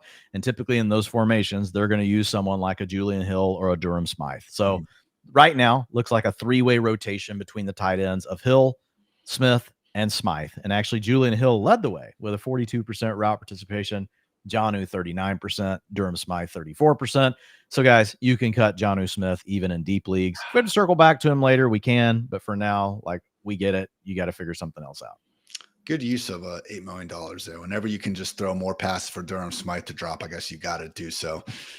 All right. Jalen Waddle did actually leave briefly to be evaluated for a concussion, but did return. So if you guys see a little wonkiness with his route numbers, that would explain why. But otherwise, Jalen Wright, Dwayne, someone we'd like to keep the candle on, but obviously not a good start. Oh, I'm not dropping him. No, absolute no way. You got to keep him, guys. Look, it's the Miami Dolphins offense. You already mentioned it. Last year, Achane didn't play in week one.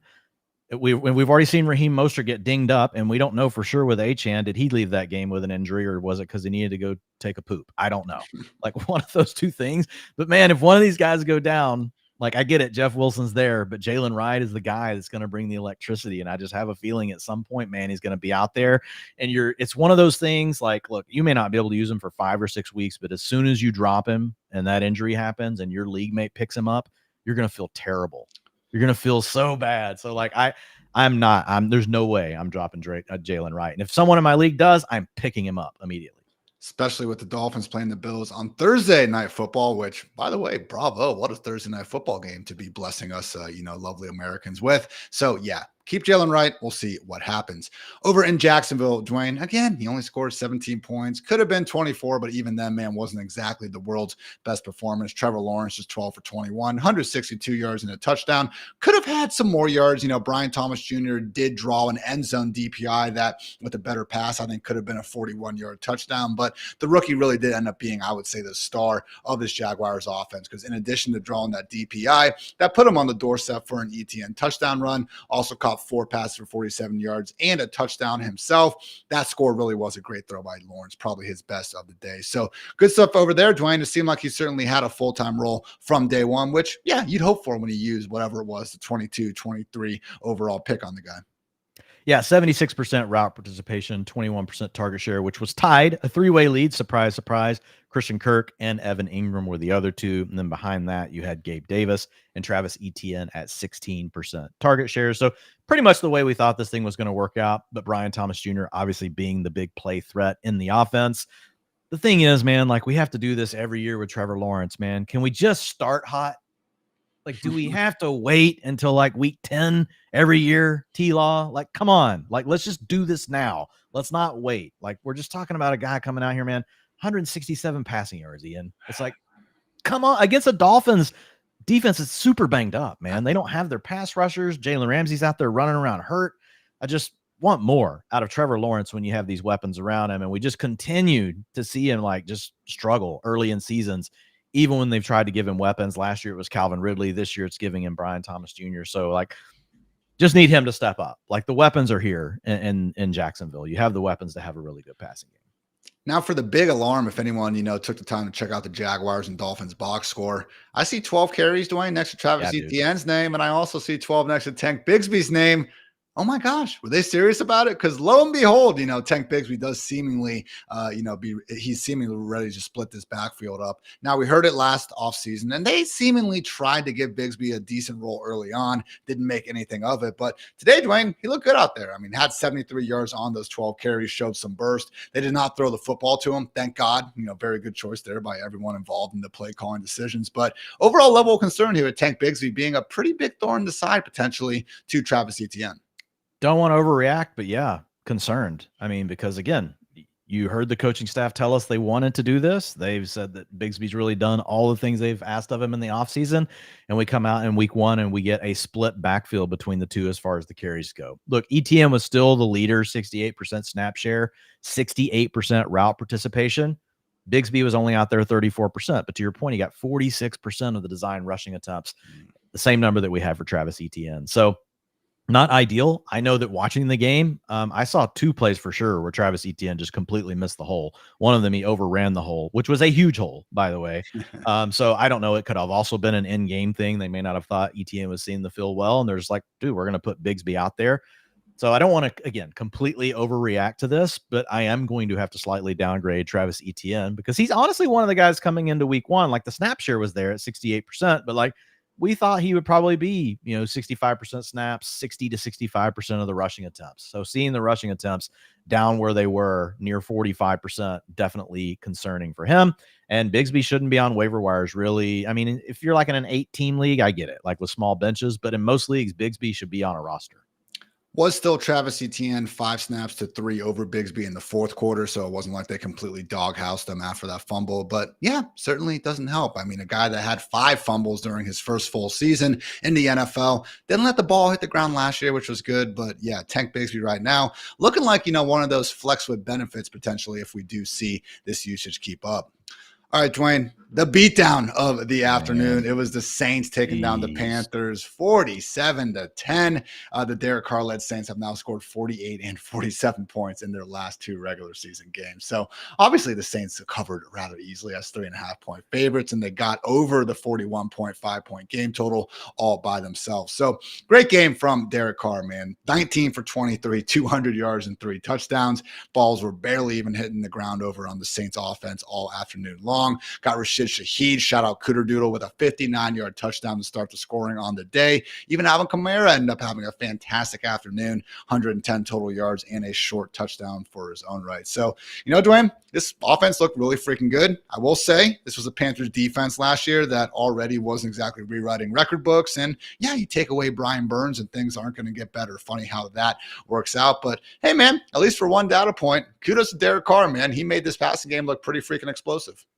Yeah, and I mean, Derek Carr's a guy that supported, decent passing games in the past. Like it's not been all the time, but he's had years where he's actually supported multiple top, 24 fantasy wide receivers. We saw it back in the day with Amari Cooper as well as Michael Crabtree. So we'll see what happens here with Olave. They just really didn't have to do anything in the second half of the game. So some of these splits, I'm just going to give folks real quick here, Ian. I'll start with the backfield. I just went through the third quarter because this game was so far out of control. 57% snap share for Alvin Kamara, 52% of the team's rushing attempts. We had Jamal Williams with 24% of the carries, 33% snap share. And then Taysom Hill, guys, 39% snap share for this man and a 17% rush share. So really splitting up the backfield three ways, which is pretty much what we expected from the Saints offense. If we click over to the wide receivers, we had Chris Olave leading the team with a 77% route participation. I'm actually going to click this over to like 1/2. Like, what does this look like? 1 second.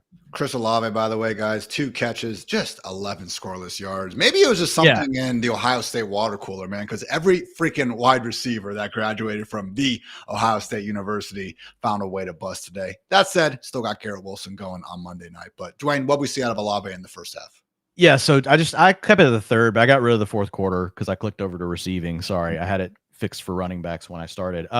Chris Olave, 91% route participation, so he's out there. Okay. 10% target share, but we know the guy's a target earner. It's going to come back around to him. Just didn't really need to do anything this game. The big thing here is Rashid Shaheed, even though he's coming off of that toe injury. 78% route participation today, 53% air yard share, led the team also with a 24% target share, 28% targets per route run. So yeah, really good day for Rashid Shaheed. Didn't use a lot of other wide receivers, Ian, and that's the thing that we talked about. It's going to be a condensed offense, going to see a lot of 2 wide receiver sets, which is great news for Olave and Rashid Shaheed, not having to compete with a slot wide receiver out there trying to earn targets.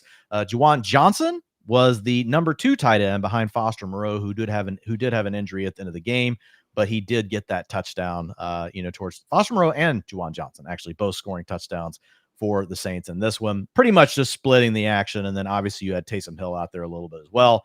He had a 22% route participation, but I think the beauty here, Ian, we know that this offense isn't going to stay this hot. Yeah. But it's very condensed. This offense is very condensed around Olave, Shaheed, and then we have Alvin Kamara. Taysom Hill did have a potential 22-yard touchdown catch bounce off his hands in the corner of the end zone. Makes you wonder why you're continuing to throw contested catches to, 34-year-old Taysom Hill in the end zone, but I digress. Did we see enough out of there from Taysom, Dwain? Because, again, I know you said, I believe it was like a 33% snap share, which isn't great, but 5 carries, 2 targets. Like, there still is goal line potential, and that's more than a lot of tight ends can say. I want to say he was around the tight end 12, tight end 13 in our consensus ranks going into this week. Are you going to be, majorly upgrading or downgrading him?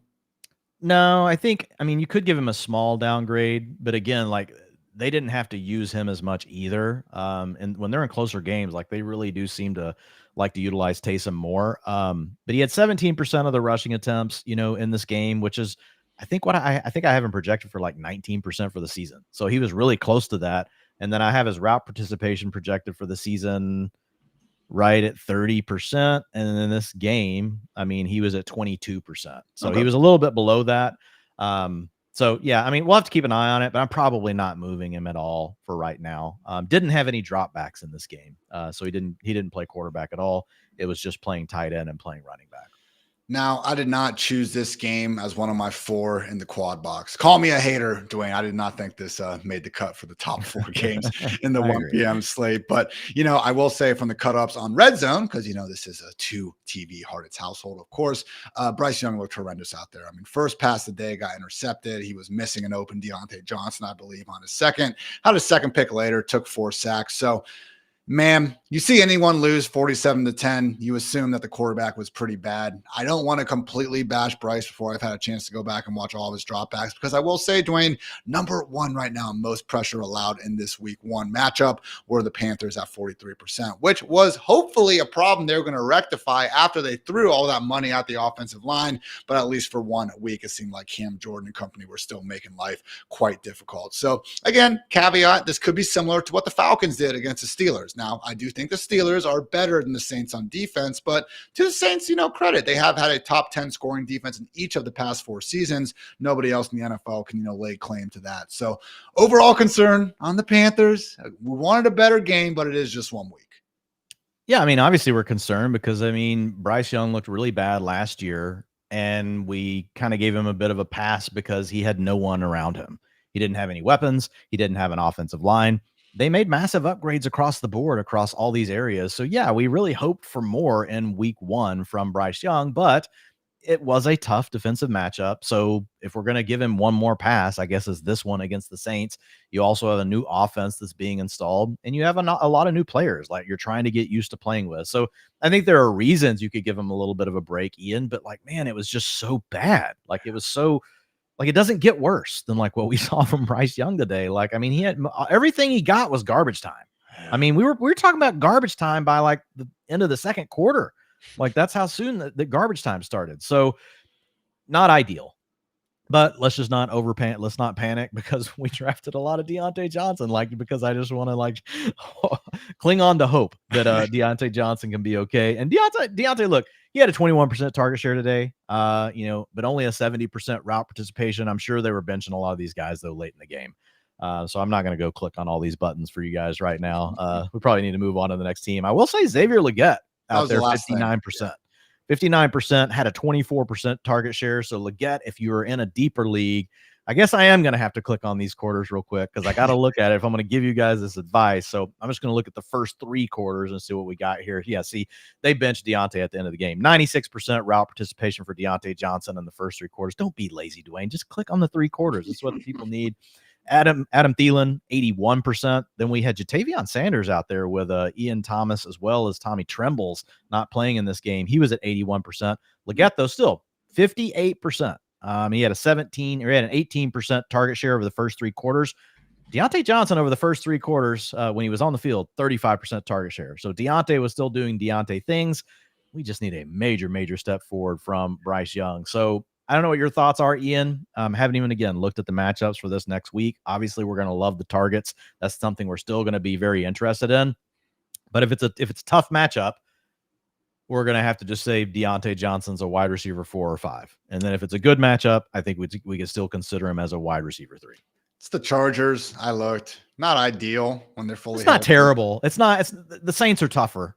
Yeah, the Saints are tough. The Chargers are better than they were last year, but it doesn't completely scare me.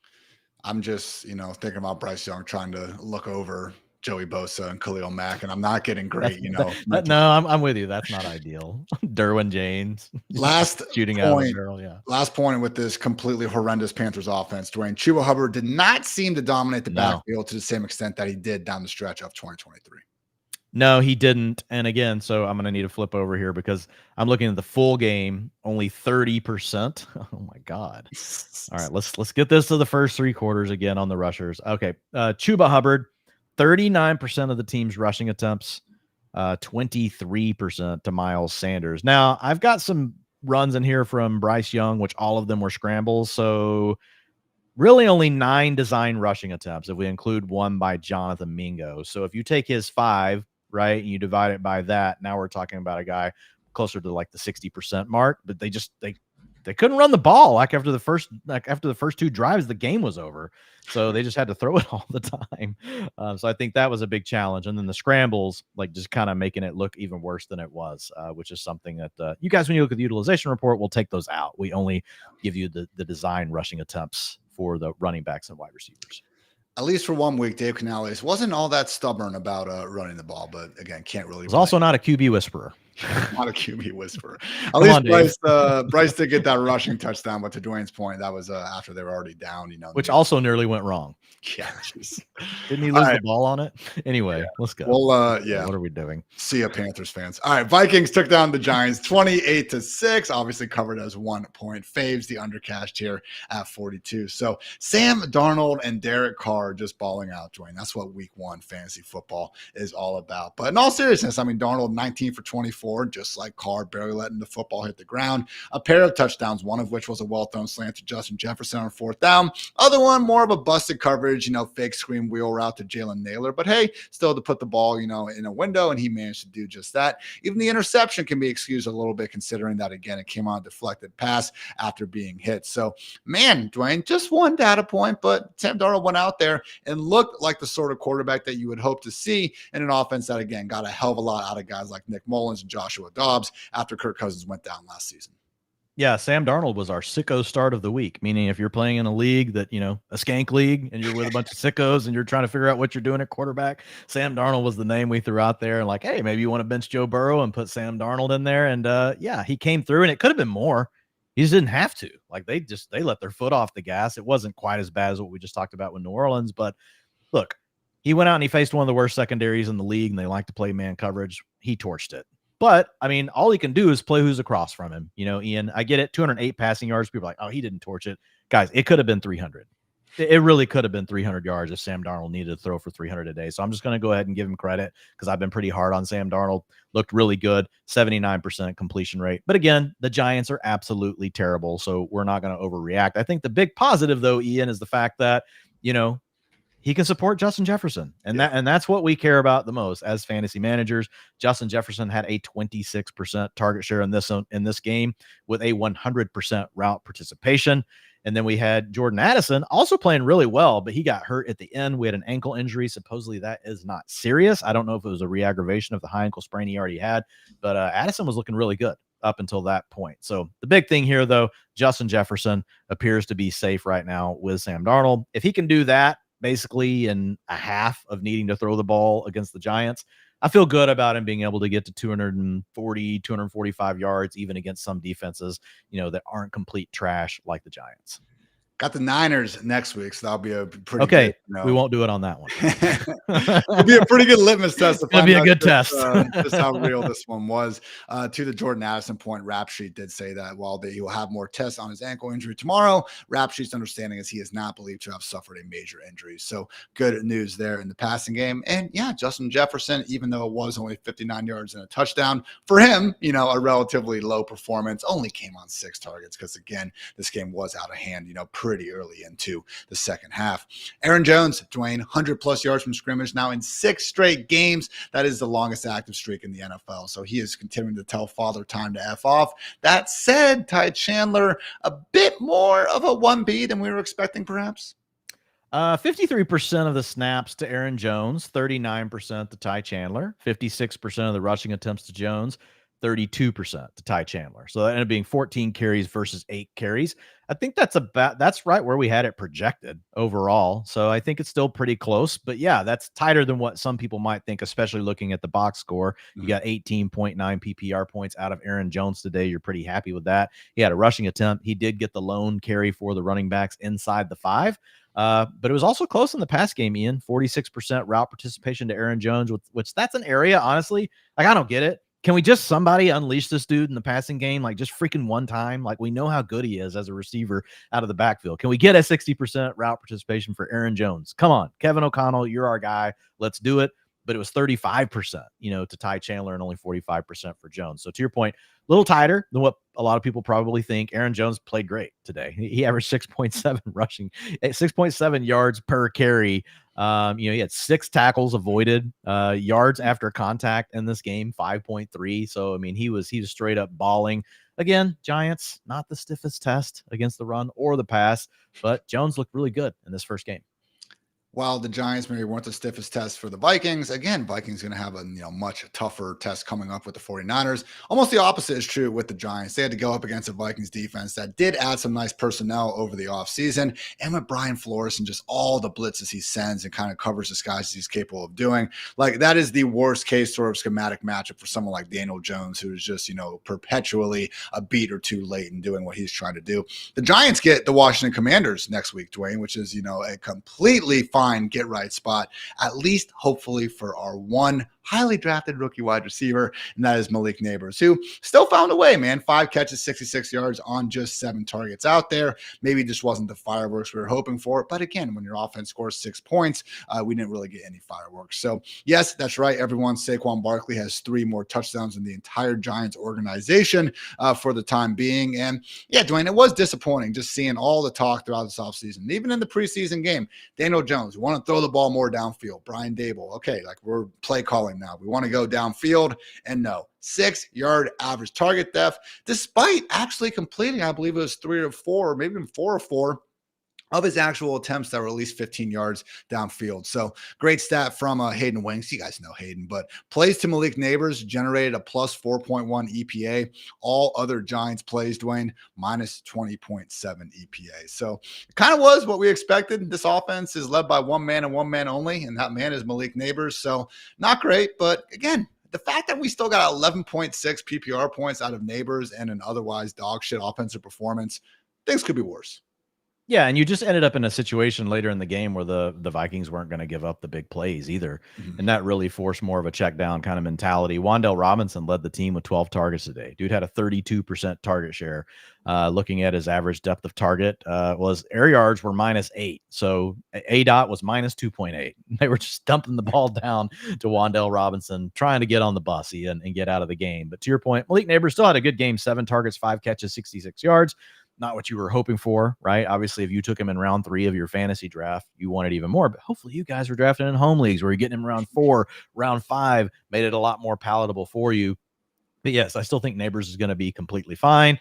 Not the best matchup, for him this weekend, but I think we're still going to be fine. Wan'Dale Robinson, if he's sitting out there, if you're in a deeper league in a full PPR, I mean, you could do worse if Wan'Dale's sitting out there. He had 11.8 PPR points today. As far as the tight ends go, 77%, man. Route participation to Theo Johnson. Wow. Didn't do anything with it. 87% snap share. But, hey, that's a starter. He is a starting tight end right now for the Giants. So if you're playing in a deeper league, Theo Johnson is a name to keep in mind. Devin Singletary, 71% snaps, 10 carries, and 5 targets. That is pretty solid utilization, but sadly, Dwayne, he plays for the New York Giants. Yeah. And 48% of the rushing attempts, but again, Daniel Jones had 6. So if you isolate that down to 2 carries for Eric Gray, 2 carries for Tyrone Tracy, and 1 carry for Wan'Dale Robinson, obviously the percentage goes up. Yes, it's just a matter of you're playing for the Giants. I want to give a quick shout out to our friends over at DraftKings before we get into the late afternoon slate. Hey, everyone, with the football season kicking off, it is the perfect time to dive into the action with our partners at DraftKings, the #1 place to bet on touchdowns. And right now, all new customers who bet just $5 will instantly get $250 in bonus bets and 1 month of NFL Plus Premium on us. That is something we can all celebrate. Download the DraftKings Sportsbook app today and sign up using our promo code FANTASYLIFE. The crown is yours. And stay in on the action and use your $250 in bonus bets to bet anytime touchdowns on DraftKings. After all, DraftKings is the place to bet touchdowns. If sports betting is not yet available in your state, don't worry. You can still join in on all the fun with DraftKings Daily Fantasy and have the shot to win cash prizes. Download DraftKings Sportsbook app now. Again, new customers use our promo code FANTASYLIFE and bet just $5 on any wager. Get $250 in bonus bets instantly. That's promo code FANTASYLIFE only at DraftKings Sportsbook. Dwayne, the Chargers took down the Raiders 22-10.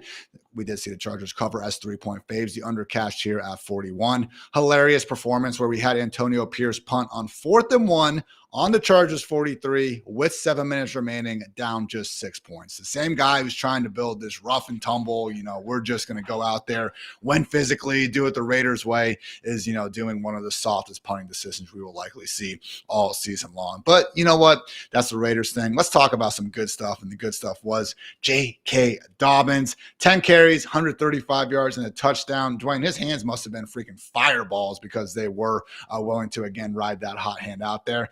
No, didn't have the, completely unreal top end speed. But I will say, as someone who watched every single one of Dobbins, carries at Ohio State, I remember him getting hawked a few times, against Clemson down by the 5-yard line, for one example. So I agree with the sentiment that despite the big performance, Dobbins didn't exactly look like the complete prime version of himself. But Dwayne, I think we kind of saw what you might have spoken to reality. Even 80-90% of J.K. Dobbins, still good enough to do a lot more than Gus Edwards at this point in their careers. Yeah, I mean, great. He didn't finish the run. There's a lot of running backs that can't get the whole 70 yards to the end zone. The point is, he's reading the offensive line great. He's got the burst and the strength to get to the second level and beat those defenders. Okay, it's not easy. Not every back can beat the third level defenders. So fine, you want to put J.K. Dobbins in that bucket now? Go ahead. But you can't say that that makes him a bad running back or that you're going to crap all over this performance. If you're doing that, you're missing the point. Most running backs have that same issue. We see these guys get chased down all the time by defensive backs. So fine. He's not in the elite category of he's not Achan. He can't just outrun any human being on the field except the other dude on his team named the Cheetah. So when I look at Dobbins and I look at what he did today, Ian, like it was still close from a utilization standpoint. 46% of the attempts went to Gus Edwards, 42% went to Dobbins. But it was clear, man, Dobbins is the better player, and they're going to keep feeding this guy more and more. And snaps, 59% to Dobbins, only 41% to Gus Edwards, 57% route participation for J.K. Dobbins. So he's already in a split backfield, and he's taking more of the passing down work right out of the gate. And that's all we can hope for. This is one of the best offensive lines in the NFL. It's on a team that's going to run the ball all the time. They had 27 rushing attempts on the day. Only one of those was a scramble. Okay, so 26 rushing attempts on the day, and they had 28 dropbacks. That's almost a 50-50 pass to run rate. You don't see that anywhere in the NFL, but you're going to see it with the Chargers. They're going to be dedicated to the run. So this is the dude, you want to be in on J.K. Dobbins. Like if somebody don't want to be in on J.K. Dobbins, like I don't know why you're even playing fantasy football. Like this is the kind of story we want to root for. He looks like a good player, and he's in the perfect environment. Ian, another one of our sicko calls this week. Yeah, J.K. Dobbins was the sicko call, so we're 2 for 2. Sam Darnold as well as J.K. Dobbins. Just goes to show, man, fantasy football, it's a sick game. And sometimes you got to embrace that to get the results you really want about it. So, we'll get into specific fab recommendations on our Monday and Tuesday shows. And again, Dwayne's going to have his award-winning utilization report out there with that. But for you, Dwayne, like with Dobbins, is he someone that's more probably in that 30% range? Like, okay, you need a running back. We have a good one here. Or are you looking at this like a Kyren Williams, break the freaking glass and spend everything you got? Yeah, I think he's probably in that 25 to 30% range. Again, we have the injury history, so it's just enough. But you guys know what kind of league you're in. Mm-hmm. If you're in a smaller league where there's more players available, like you don't have to bid as much of your fab. But if you're playing in a deeper league and stuff, for some reason, J.K. Dobbins is available, which he just shouldn't be, well, then you're going to need to bid more of it. So like if you're playing over on the FFPC, you're playing over on any of these other real-time sports, and for some reason Dobbins managed to be out there, which he was drafted in all those leagues. He would have had to have been dropped like last weekend. Right. But if you're playing in that style of league, like, yeah, you're gonna have to break the bank to go get J.K. Dobbins. But here's the thing. The guy was hyper talented before the injuries. Maybe he is just 80%, but I think it's going to be enough. We have the scheme we want. We have the offensive line we want. And honestly, the competition is just not that strong. I don't think you can wait multiple weeks to be like, oh, okay, now I'm in on J.K. Dobbins. This is the kind of performance that you need to see it, and you just got to pounce on it. Again, was only Dobbins and Gus Edwards. And we can live with 2 running back committees in the year 2024. 3 or 4 is when it gets complicated. And yeah, not what we're dealing with right now. You mentioned the run pass rate, Dwayne. Accordingly, Justin Herbert, just 26 pass attempts and 144 yards through the air. Did find Ladd McConkey for a touchdown. And, the young lad, sorry, everyone. But he broke a couple nice tackles, got into the end zone. Then a fist fight erupted. Josh Palmer actually ended up getting ejected, which was kind of hilarious to see. But hey, that's AFC West football for you. Palmer did earlier drop an 11-yard touchdown. Really nice throw by Herbert to try to, not get his head taken off in the back of the end zone. So, kind of threw it behind him because of that. But Tony Romo called it a drop on the broadcast. So I'm going to call it one as well. So any, overall thoughts here on the Chargers passing game, Dwayne, or is it just one of these situations that we're probably going to have to stay away from because there's just not enough volume right now? Yeah, I mean, look, McConkey looked good, like on the touchdown, but 79% route participation, like he was third on the team behind Josh Palmer at 96% and Quentin Johnston at 82%. So he's pretty much playing the slot. 51% of his snaps came from the slot. So he's not out there in the 2 wide receiver set stuff. And to your point, if you're not going to be out there in the 2 wide receiver sets and you're on a team that wants to run the ball quite a bit, it's going to make it tricky for Ladd McConkey. You got the touchdown this week, but otherwise, like you're talking about a player that would have had 5 catches for 39 yards if he doesn't score. Yeah. So not the end of the world for you, but also like I do wonder what's the ceiling really for Ladd McConkey. Like what's a big Ladd McConkey game going to look like? I guess we'll have to wait and see. Like the Chargers get potentially forced into what should be a pass heavy game and see if actually Harbaugh and, Greg Roman will open it up and come along for the ride. If they will, then there could be a ceiling for Ladd McConkey in that type of game. But this is also a coaching staff, Ian, that we've seen historically, even when they get pushed into some of these trailing scripts, they're willing to stick with running the football. So we're going to have to wait and see on that front. I will have to give like a quick hat tip to Quentin Johnston. You would have told me like a month ago, an 82% route participation with a 20% target share was possible for the guy in week 1. Like I would have definitely taken the under on both of those numbers. So a little bit of a hat tip here to Quentin Johnson. Didn't do much with it, 6.8 fantasy points. But hey, he did try to get in the scrum and went over to support Josh Palmer. So I respect that. And he wasn't backing down. Crosby came in and tried to get after him, and he wasn't backing down. So, hey, hat tip, Quentin Johnson, standing your ground. Gotta love that. Also had, some low radar usage, which again, I've always thought QJ's best part of his game was after the catch. So it does seem like they're at least trying to press the right buttons now in 2024. Over with the Raiders, Gardner Minshew had an interception to kind of kill it wasn't going to work out at the end of the game, but did have a late interception. Hilariously bad, fumble got lost, which set up a Chargers score where he basically the ball slipped out of his hands. Like not something that should have happened out there. Also had Zamir White lose a fumble as well. So tough to win too many games when you're committing 3 turnovers. And again, you're just not dealing with the most explosive offense in the world. So from Devontae Adams to Jacoby Myers to Brock Bowers, 59, 58, and 61 receiving yards, but certainly no scores and no general, feelings that there was all that upside left to be had. So thoughts on this Gardner Minshew-led passing game, Dwayne? Because I'm sure, look, again, I just named 3 really good receivers. I'm sure they're going to have some decent enough games here before too long, but this is the sad sort of ceiling and floor combo that we have in a Raiders passing game that, again, is unironically led by Gardner Minshew, which I still don't understand why we had to get into the season, but man, here we are, and here's the result.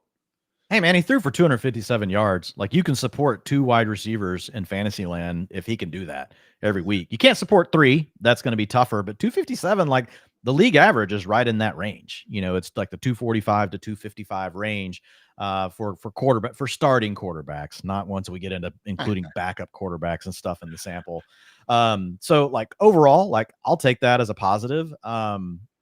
Obviously we don't think it's going to be a passing offense that's going to throw for 300 yards per game. But we never really thought that. So Devontae Adams, gave you 10.9 PPR points today. He had a 98% route participation, a 19% target share, 5 catches, 59 yards. Jacoby Myers was second with an 88% route participation. Brock Bowers, 78% route participation. He led the team with a 25% target share. So honestly, you're feeling pretty good if you have Brock Bowers on your team right now. Michael Mayer, 40%. So that 12 personnel thing that we were hearing, we're going to get Aaron Hernandez and Gronk.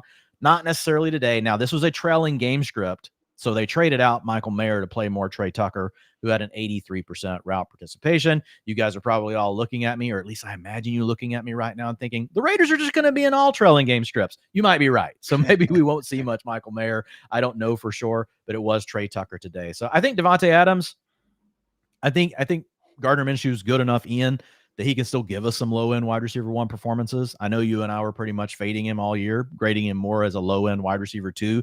He's somewhere in between those 2 things, probably. I think Brock Bowers is the real guy here that has a chance to surprise, and he'll definitely be in my top 10 next week. Against the Ravens next week. That's not going to be a fun bounce. Maybe he won't be in my top 10. The next week, though, we get the Panthers. The next week. Next week is the Panthers. That's like a loser leaves town, sort of match. So we'll finally find something out about these offenses at the latest in week 3. Final point, Dwayne, Zamir White not exactly giving fantasy managers what they hoped for when they signed up. Even went out there and got outsnapped by Alexander Mattison. And that was with Dylan Lobb not even active. We actually were expecting Lobb, or at least I was expecting him to carve out a decent, sort of share of snaps and kind of pass first situations. But nope, that was Alexander Mattison, who, to his credit, scored the only touchdown out there, actually caught a pass in the flat, hurdled a man, which he has been strangely really good at, even going back to his days at Boise State, and went ahead and made the play. So again, Zamir White took him a while to get going. He did have some better runs, in the second half of the game. Did lose a fumble on one of them, but didn't get doghoused. He still is the lead back. He had a 15 combined carries and targets. But Dwayne, I just think this is what we have in a running back who's not amazing. Again, we now have at least 5 or 6 games of evidence of Zamir White not exactly going out there averaging 5+ yards per carry. He's not much of a pass catcher. And when you're in an offense that's not going to be overflowing with goal line opportunities, these are sorts of duds you're going to get. Yeah, so it's not a very good recipe here, to be honest. He ended up with 59% of the rushing attempts, but he's the early down back that they want to play when they have a leading game script. How many leading game scripts are we going to get from the Raiders? I think we'll get a few, because they have enough weapons to hang in some games, maybe even jump out on a few teams.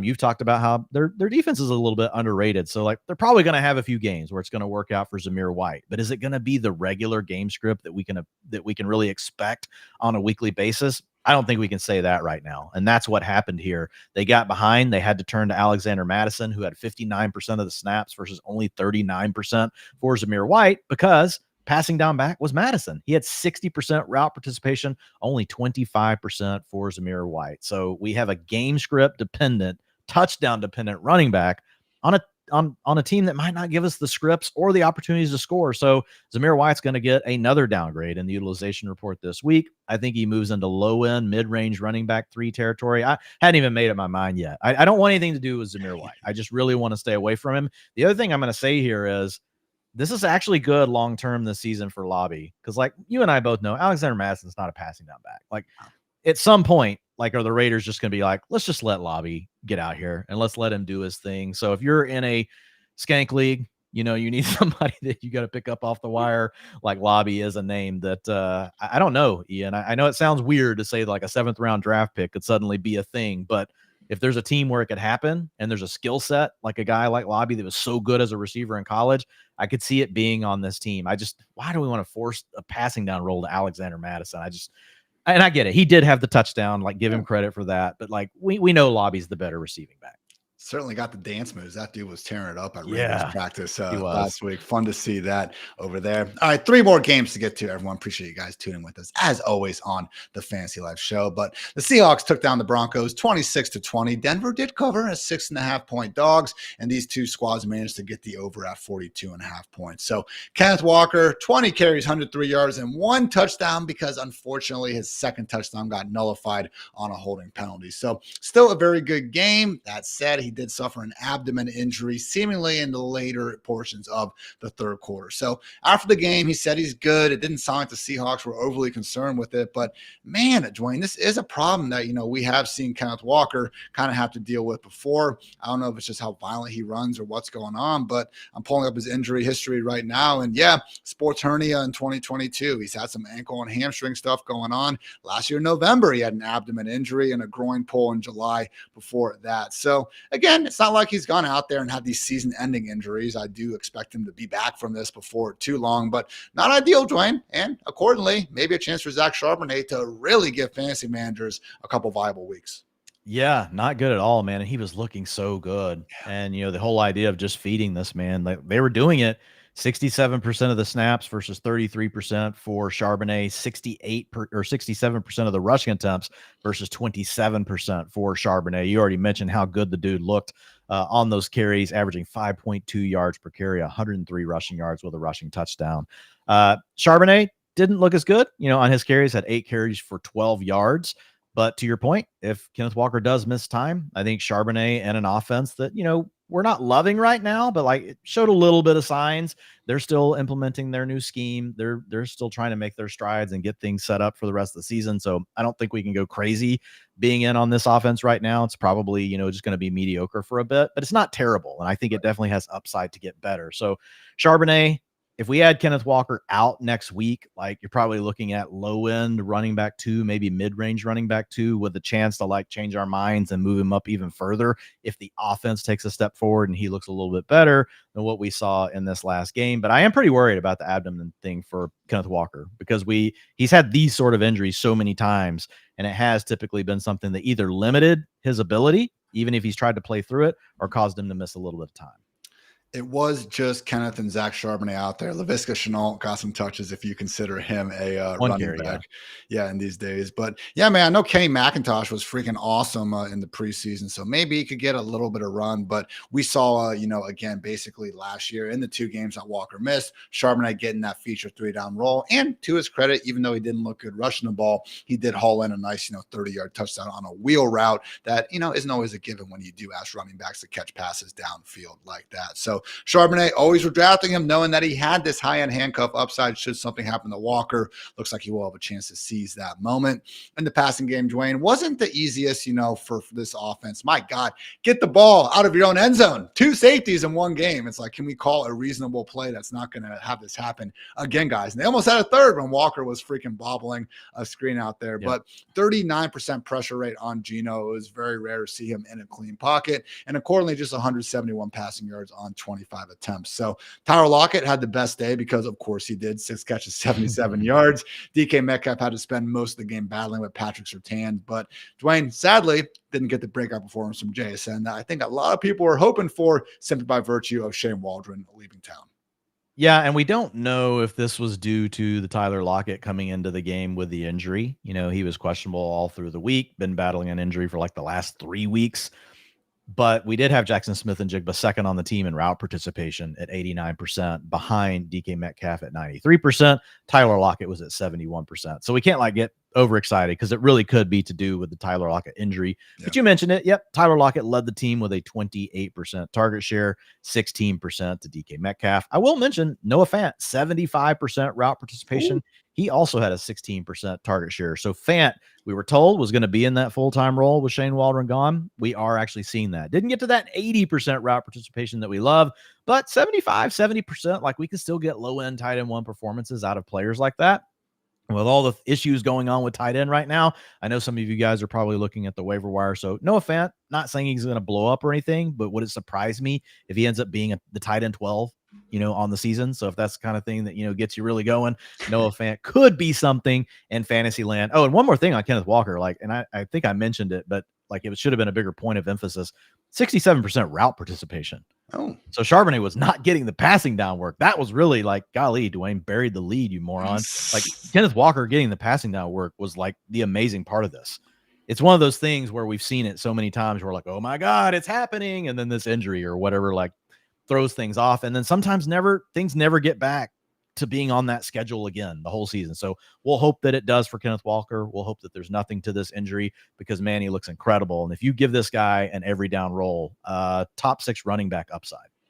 Would love to see it. And speaking of good running backs out there, Geno Smith looking freaking spry, man, on that 34-yard touchdown run. Did not know he still had that level of giddy up in him. And accordingly, helped save the day for any especially loyal fantasy managers out there. So please, Seattle, get healthy, fix that offensive line. Hopefully, again, we can get more yards to go around. Chad is telling us Noah Fant got hurt. I didn't see it, so I don't know for sure what happened with Noah Fant. So if you guys are thinking of him for the waiver wire, just at least check that before you make a move.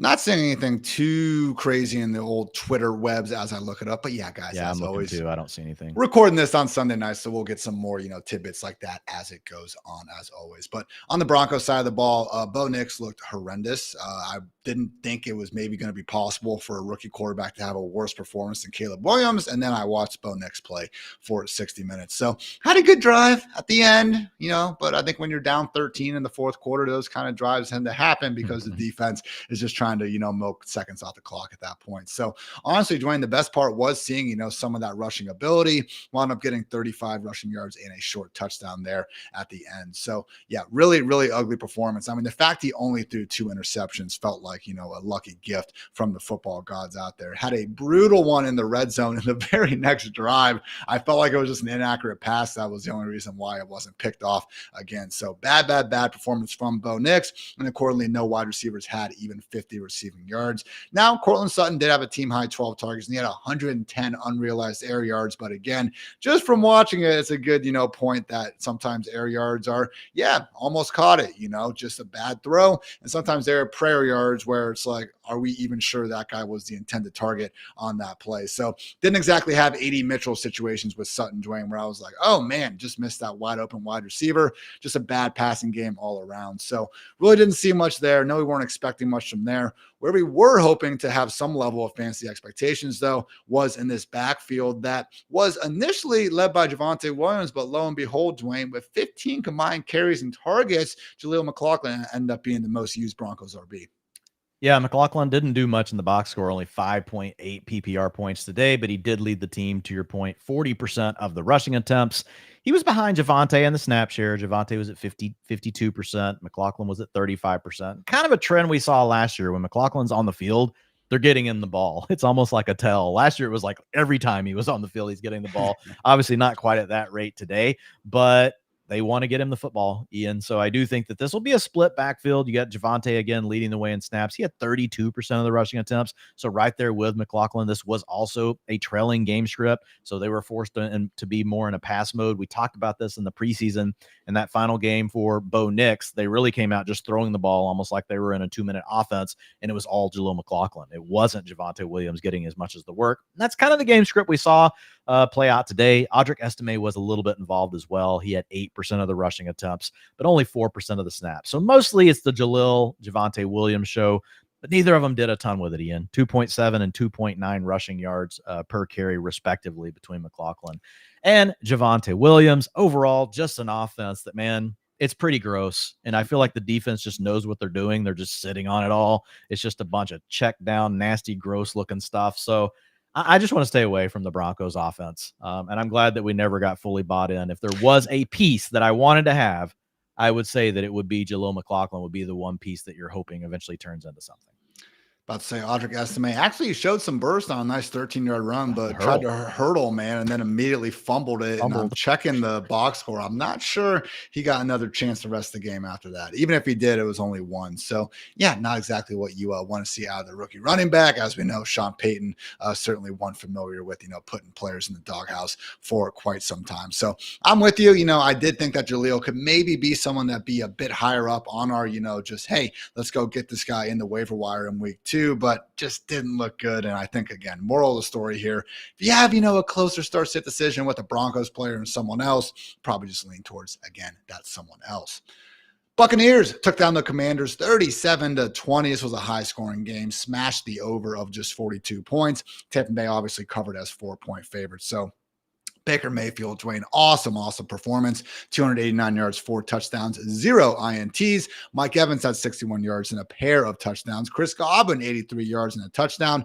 Hell, Rashad White even managed to find his way over 100 total yards in his own right. So really great game by all involved parties, which we kind of expected because this Washington defense looked horrible on paper because, yeah, guess what? They were horrible last season as well. So I don't think too many surprises here, Dwain. Kudos to you. You got, your bold prediction with Mike Evans right. Got Joe Mixon as well. And not to, hurt ourselves from patting ourselves on the back, but I'm pretty sure I said Kenneth Walker and Jamison Williams, who just scored a long touchdown in his own right. So, what can go wrong, Dwain, now that we're freaking out over how right we were? I'm sure we'll go 0-4. We'll be wrong a lot. That's what'll happen. It's okay. Fun times, though. And again, fun times for the Buccaneers offense is the main point over here. So really, Dwain, again, I don't want to be too crazy with the takeaways because I don't think we're going to see this level of efficiency on a week-to-week basis in Tampa Bay. The only points I think are worth noting is that Jalen McMillan could have had an even bigger day. I mean, he did actually get a late touchdown. It was his only catch, 32 yards on kind of a busted coverage, but early opportunity for a chunk play that Baker sailed and then probably should have had a deeper 30, 40-yard touchdown that went off his fingertips. So talk about Jalen McMillan usage and then talk about the other rookie in Bucky Irvin and what he brought to the table.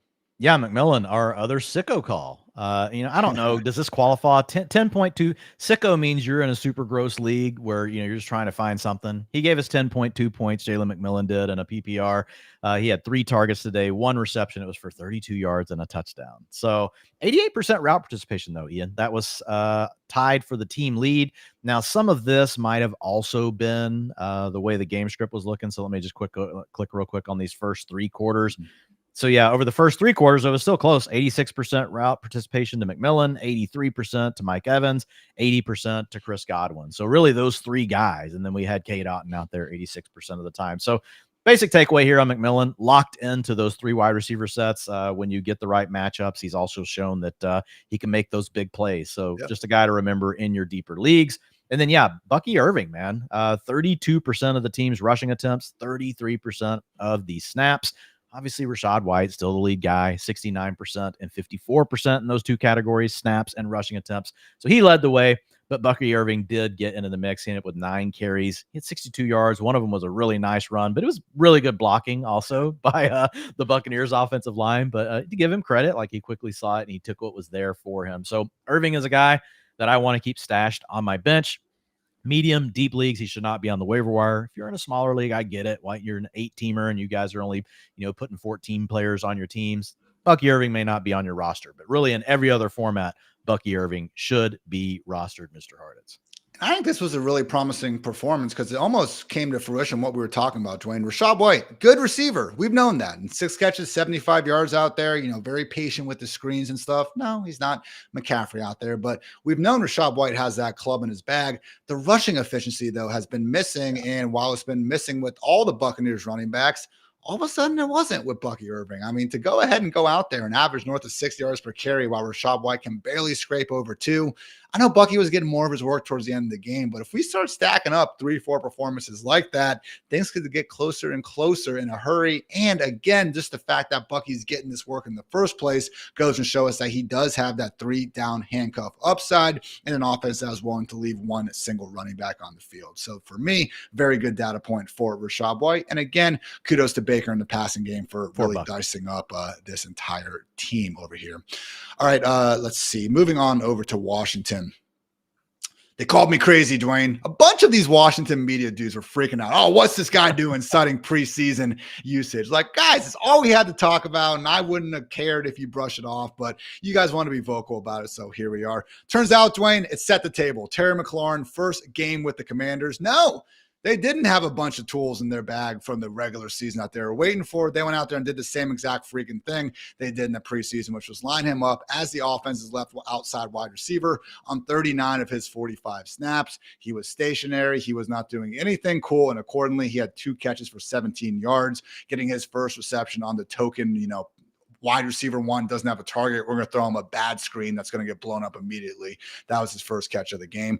Could have had a long touchdown catch after halftime. Unfortunately, Jaden Daniels misfired on that one. But yeah, disappointing performance from the passing game. I mean, when you don't have a single wide receiver even have 20 yards, Dwayne, tough to be overly excited. And I think we're really going to have to be careful about expecting much out of Terry, because whether it's Jaden Daniels, just, early on, rookie quarterback, okay, we've seen these guys struggle, or Cliff Kingsbury, let's face it, we've seen struggle almost his entire career as a play caller at the professional level. This does not look like an offense that's going to be overwhelmingly good throwing the football. But for Jaden Daniels, that might not matter, because our man Dwayne loves to run the football, and he did a hell of a lot of it today. 88 yards on the ground, not 1, but 2 touchdowns from the 1-yard line. Take care of yourself, Jaden. Strap that freaking helmet up. I cannot believe how many times that was coming off. But for at least 1 week, Dwayne, pretty good time seeing Jaden Daniels go ahead and do his thing, because I know you basically centered your entire draft strategy around getting this dude as much as possible. Yeah, I mean, 28.2 fantasy points today. So you were super happy with Jaden Daniels. He outscored Anthony Richardson. Dude came out here, 71% completion rate, 7.7 yards per attempt. So even though he only had 184 passing yards on the day, like, there's some potential. The problem is Cliff, man. Come on, Cliff Kingsbury. Like, get your act together. Like, this is so terrible. This stagnant, stationary offense. Like, we need more than that. Because Terry McLaurin, Ian, 88% route participation, but we only had an 18% target share. That was tied for the team lead with Zach Ertz at 18%. Oh, wait, no. Brian Robinson led the team with a 24% target share. So, McLaurin, Ertz, both out there a ton. Like I said, 88% route participation. They're the 2 lead guys. Also, man, Luke McCaffrey, 75% route participation. This guy's buried. This guy, also Washington beat reporters, Luke McCaffrey's buried. He's the wide receiver 4 or 5. No, he's the wide receiver 3, guys. So come on.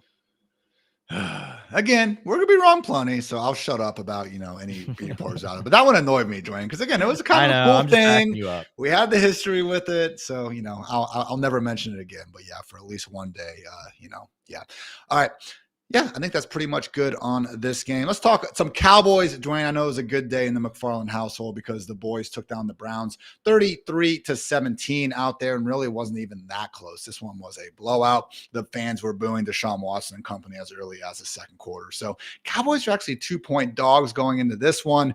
They did get the over 42 thanks to Brandon Aubrey. I mean, in my show sheet, guys, I basically have like cool stuff going on, best performers, where I'm just trying to highlight some of the best fantasy performers. And there really weren't any on the Cowboys offense. Like CD and Zeke actually surprisingly made the most out of their opportunities and stuff. But the real stars were the Cowboys DST, 6 sacks and a Cavante Turpin punt return touchdown, and Brandon Aubrey. This is the best kicker in the National Football League. Anyone that tells you Justin Tucker is still the best kicker in the world, they are a casual, okay? Because Brandon Aubrey is out here going 4 for 4, and he even hit a 66-yarder that didn't count because of a penalty. I am still mad that McCarthy did not give him a chance to kick that 71-yarder, Dwayne, because I don't know about you, man. I would not be betting. I would not have betted against him. So, again, just in terms of what we saw from the Cowboys, good stuff from Dak getting absolutely paid before the game. Very tough matchup against Myles Garrett and the Browns defense that were number 1 in EPA, allowed per play last season. So I don't know about you, but I am not concerned about CeeDee Lamb or Brandon Cooks or a hopefully healthy Jake Ferguson not having the biggest days at the box office. But let's face it, the biggest news was an RB1 in Dallas, and his name is, once again, Ezekiel Elliott. Yeah, 12.9 PPR points today for Zeke. So, I mean, it didn't win you your matchup, but hey, you could have had worse. You could have had worse in your lineup. He had 10 attempts, 42% of the rushing attempts in, 50% of the snap share. So still pretty close. Rico Dowdle was right behind him in snaps with 45%, had 33% of the rushing attempts, and they were dead even in route participation, both guys at 31%. So a near split backfield, slight lean to Zeke. Zeke did get the carry inside the 5-yard line, which he did punch in for a touchdown. So we have to give Zeke the slight edge here, but still really close between him and between Zeke and Dowdle. Both of them, though, Ian, like Zeke, running back mid-range to low-end running back 3, Rico Dowdle running back 4, maybe low-end running back 3. I mean, it's going to be tough to want to get either guy in the lineup. Not saying Dowdle couldn't hit a bigger play against defenses not named the Cleveland Browns. Like, that's totally possible in his range of outcomes, but slight lean to Zeke right now after this game.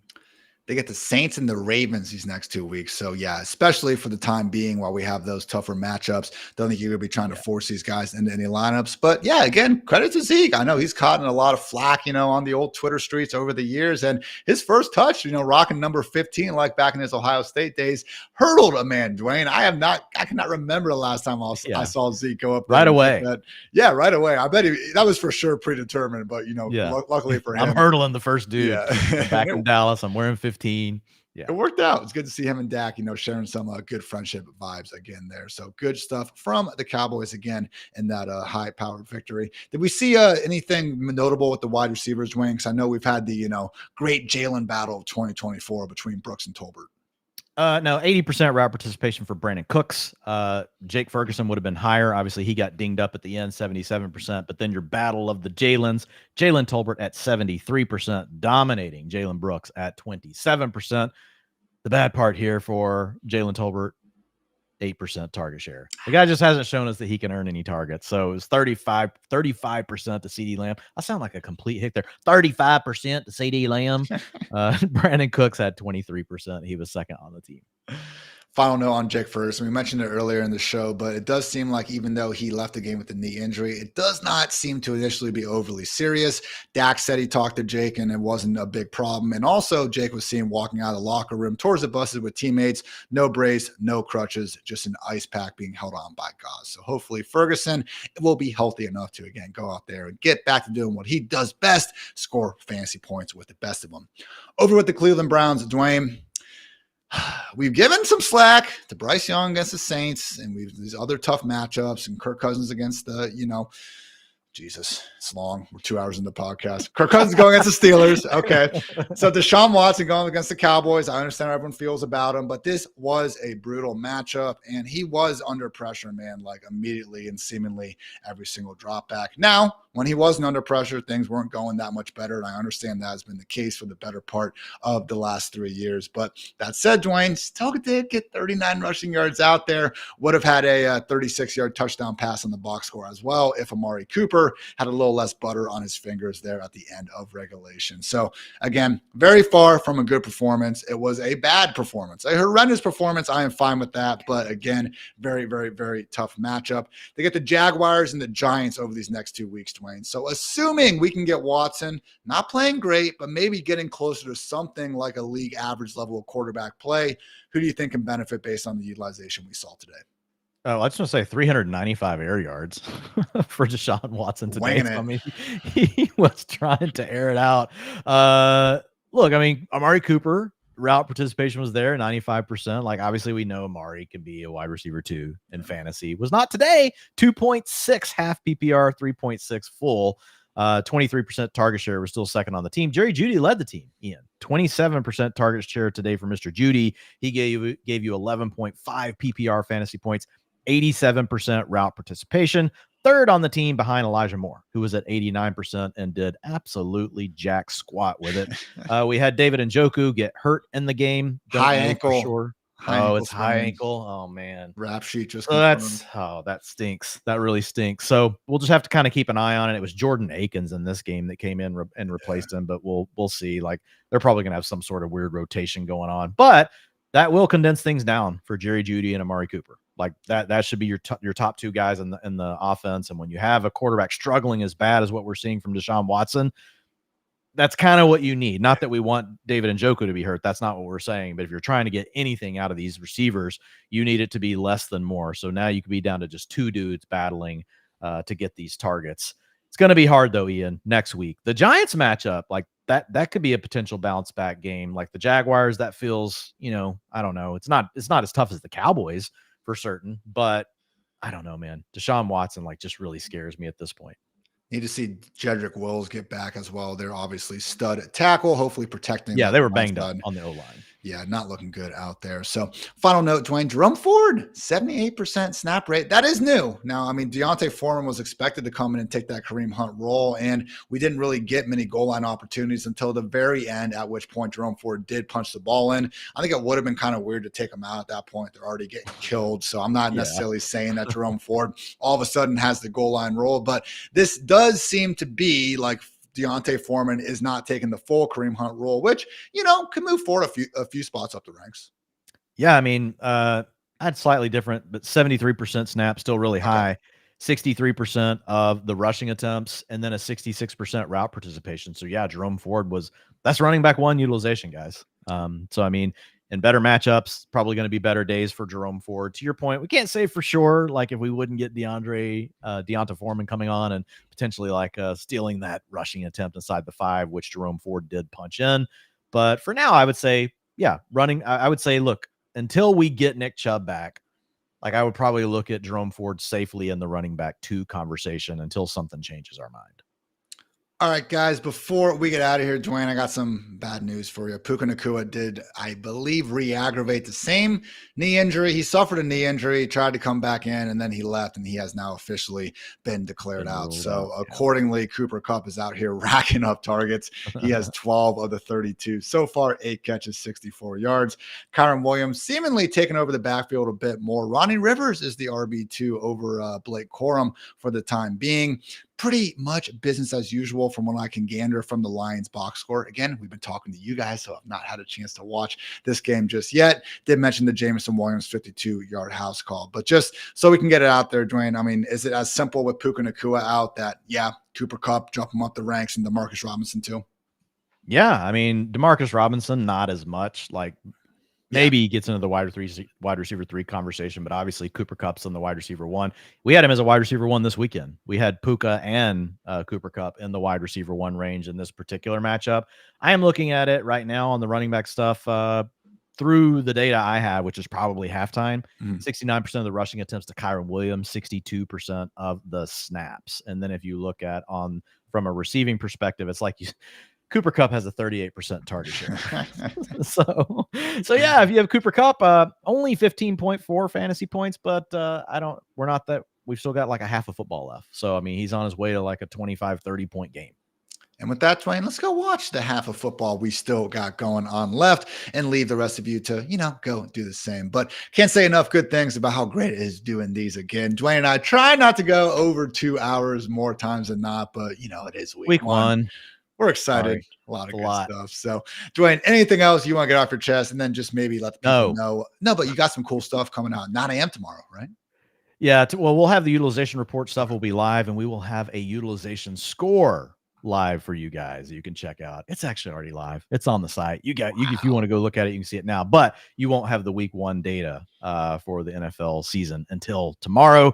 The utilization score, basically what we've done is we've gone in and we've looked at all the factors that correlate the most strongly to future performance at each position across running back, wide receiver, and tight end, tied to all these utilization things that we talk about. Then we've weighted them all. And then we've also given a slight weighting to their fantasy performance, like because we know skill is also a thing. Not everybody always does the same thing with their opportunities, and some offenses are better than others. But then we've tested all this, back tested it, and it actually comes out better than fantasy points, which that's what we're looking for. Something that actually predicts future fantasy success better than fantasy points themselves, which you guys may think that sounds like, oh, that should be easy. No, it's not. There's not very many things that do that. So it's the most predictive stat that we have at this point, and it will be in the tool tomorrow morning. Freaking love the random Saturday nights in the off season when Dwayne's just like, dude, look at these R correlations I got going on here. Like, this is better than freaking fantasy points. Now all coming to fruition. So can't wait. Utilization report, sheesh report, Fantasy Life show. We're getting you guys all ready to go with plenty of other good stuff as well. So make sure you all check it out. And yeah, again, just one more time, thank you for tuning in. So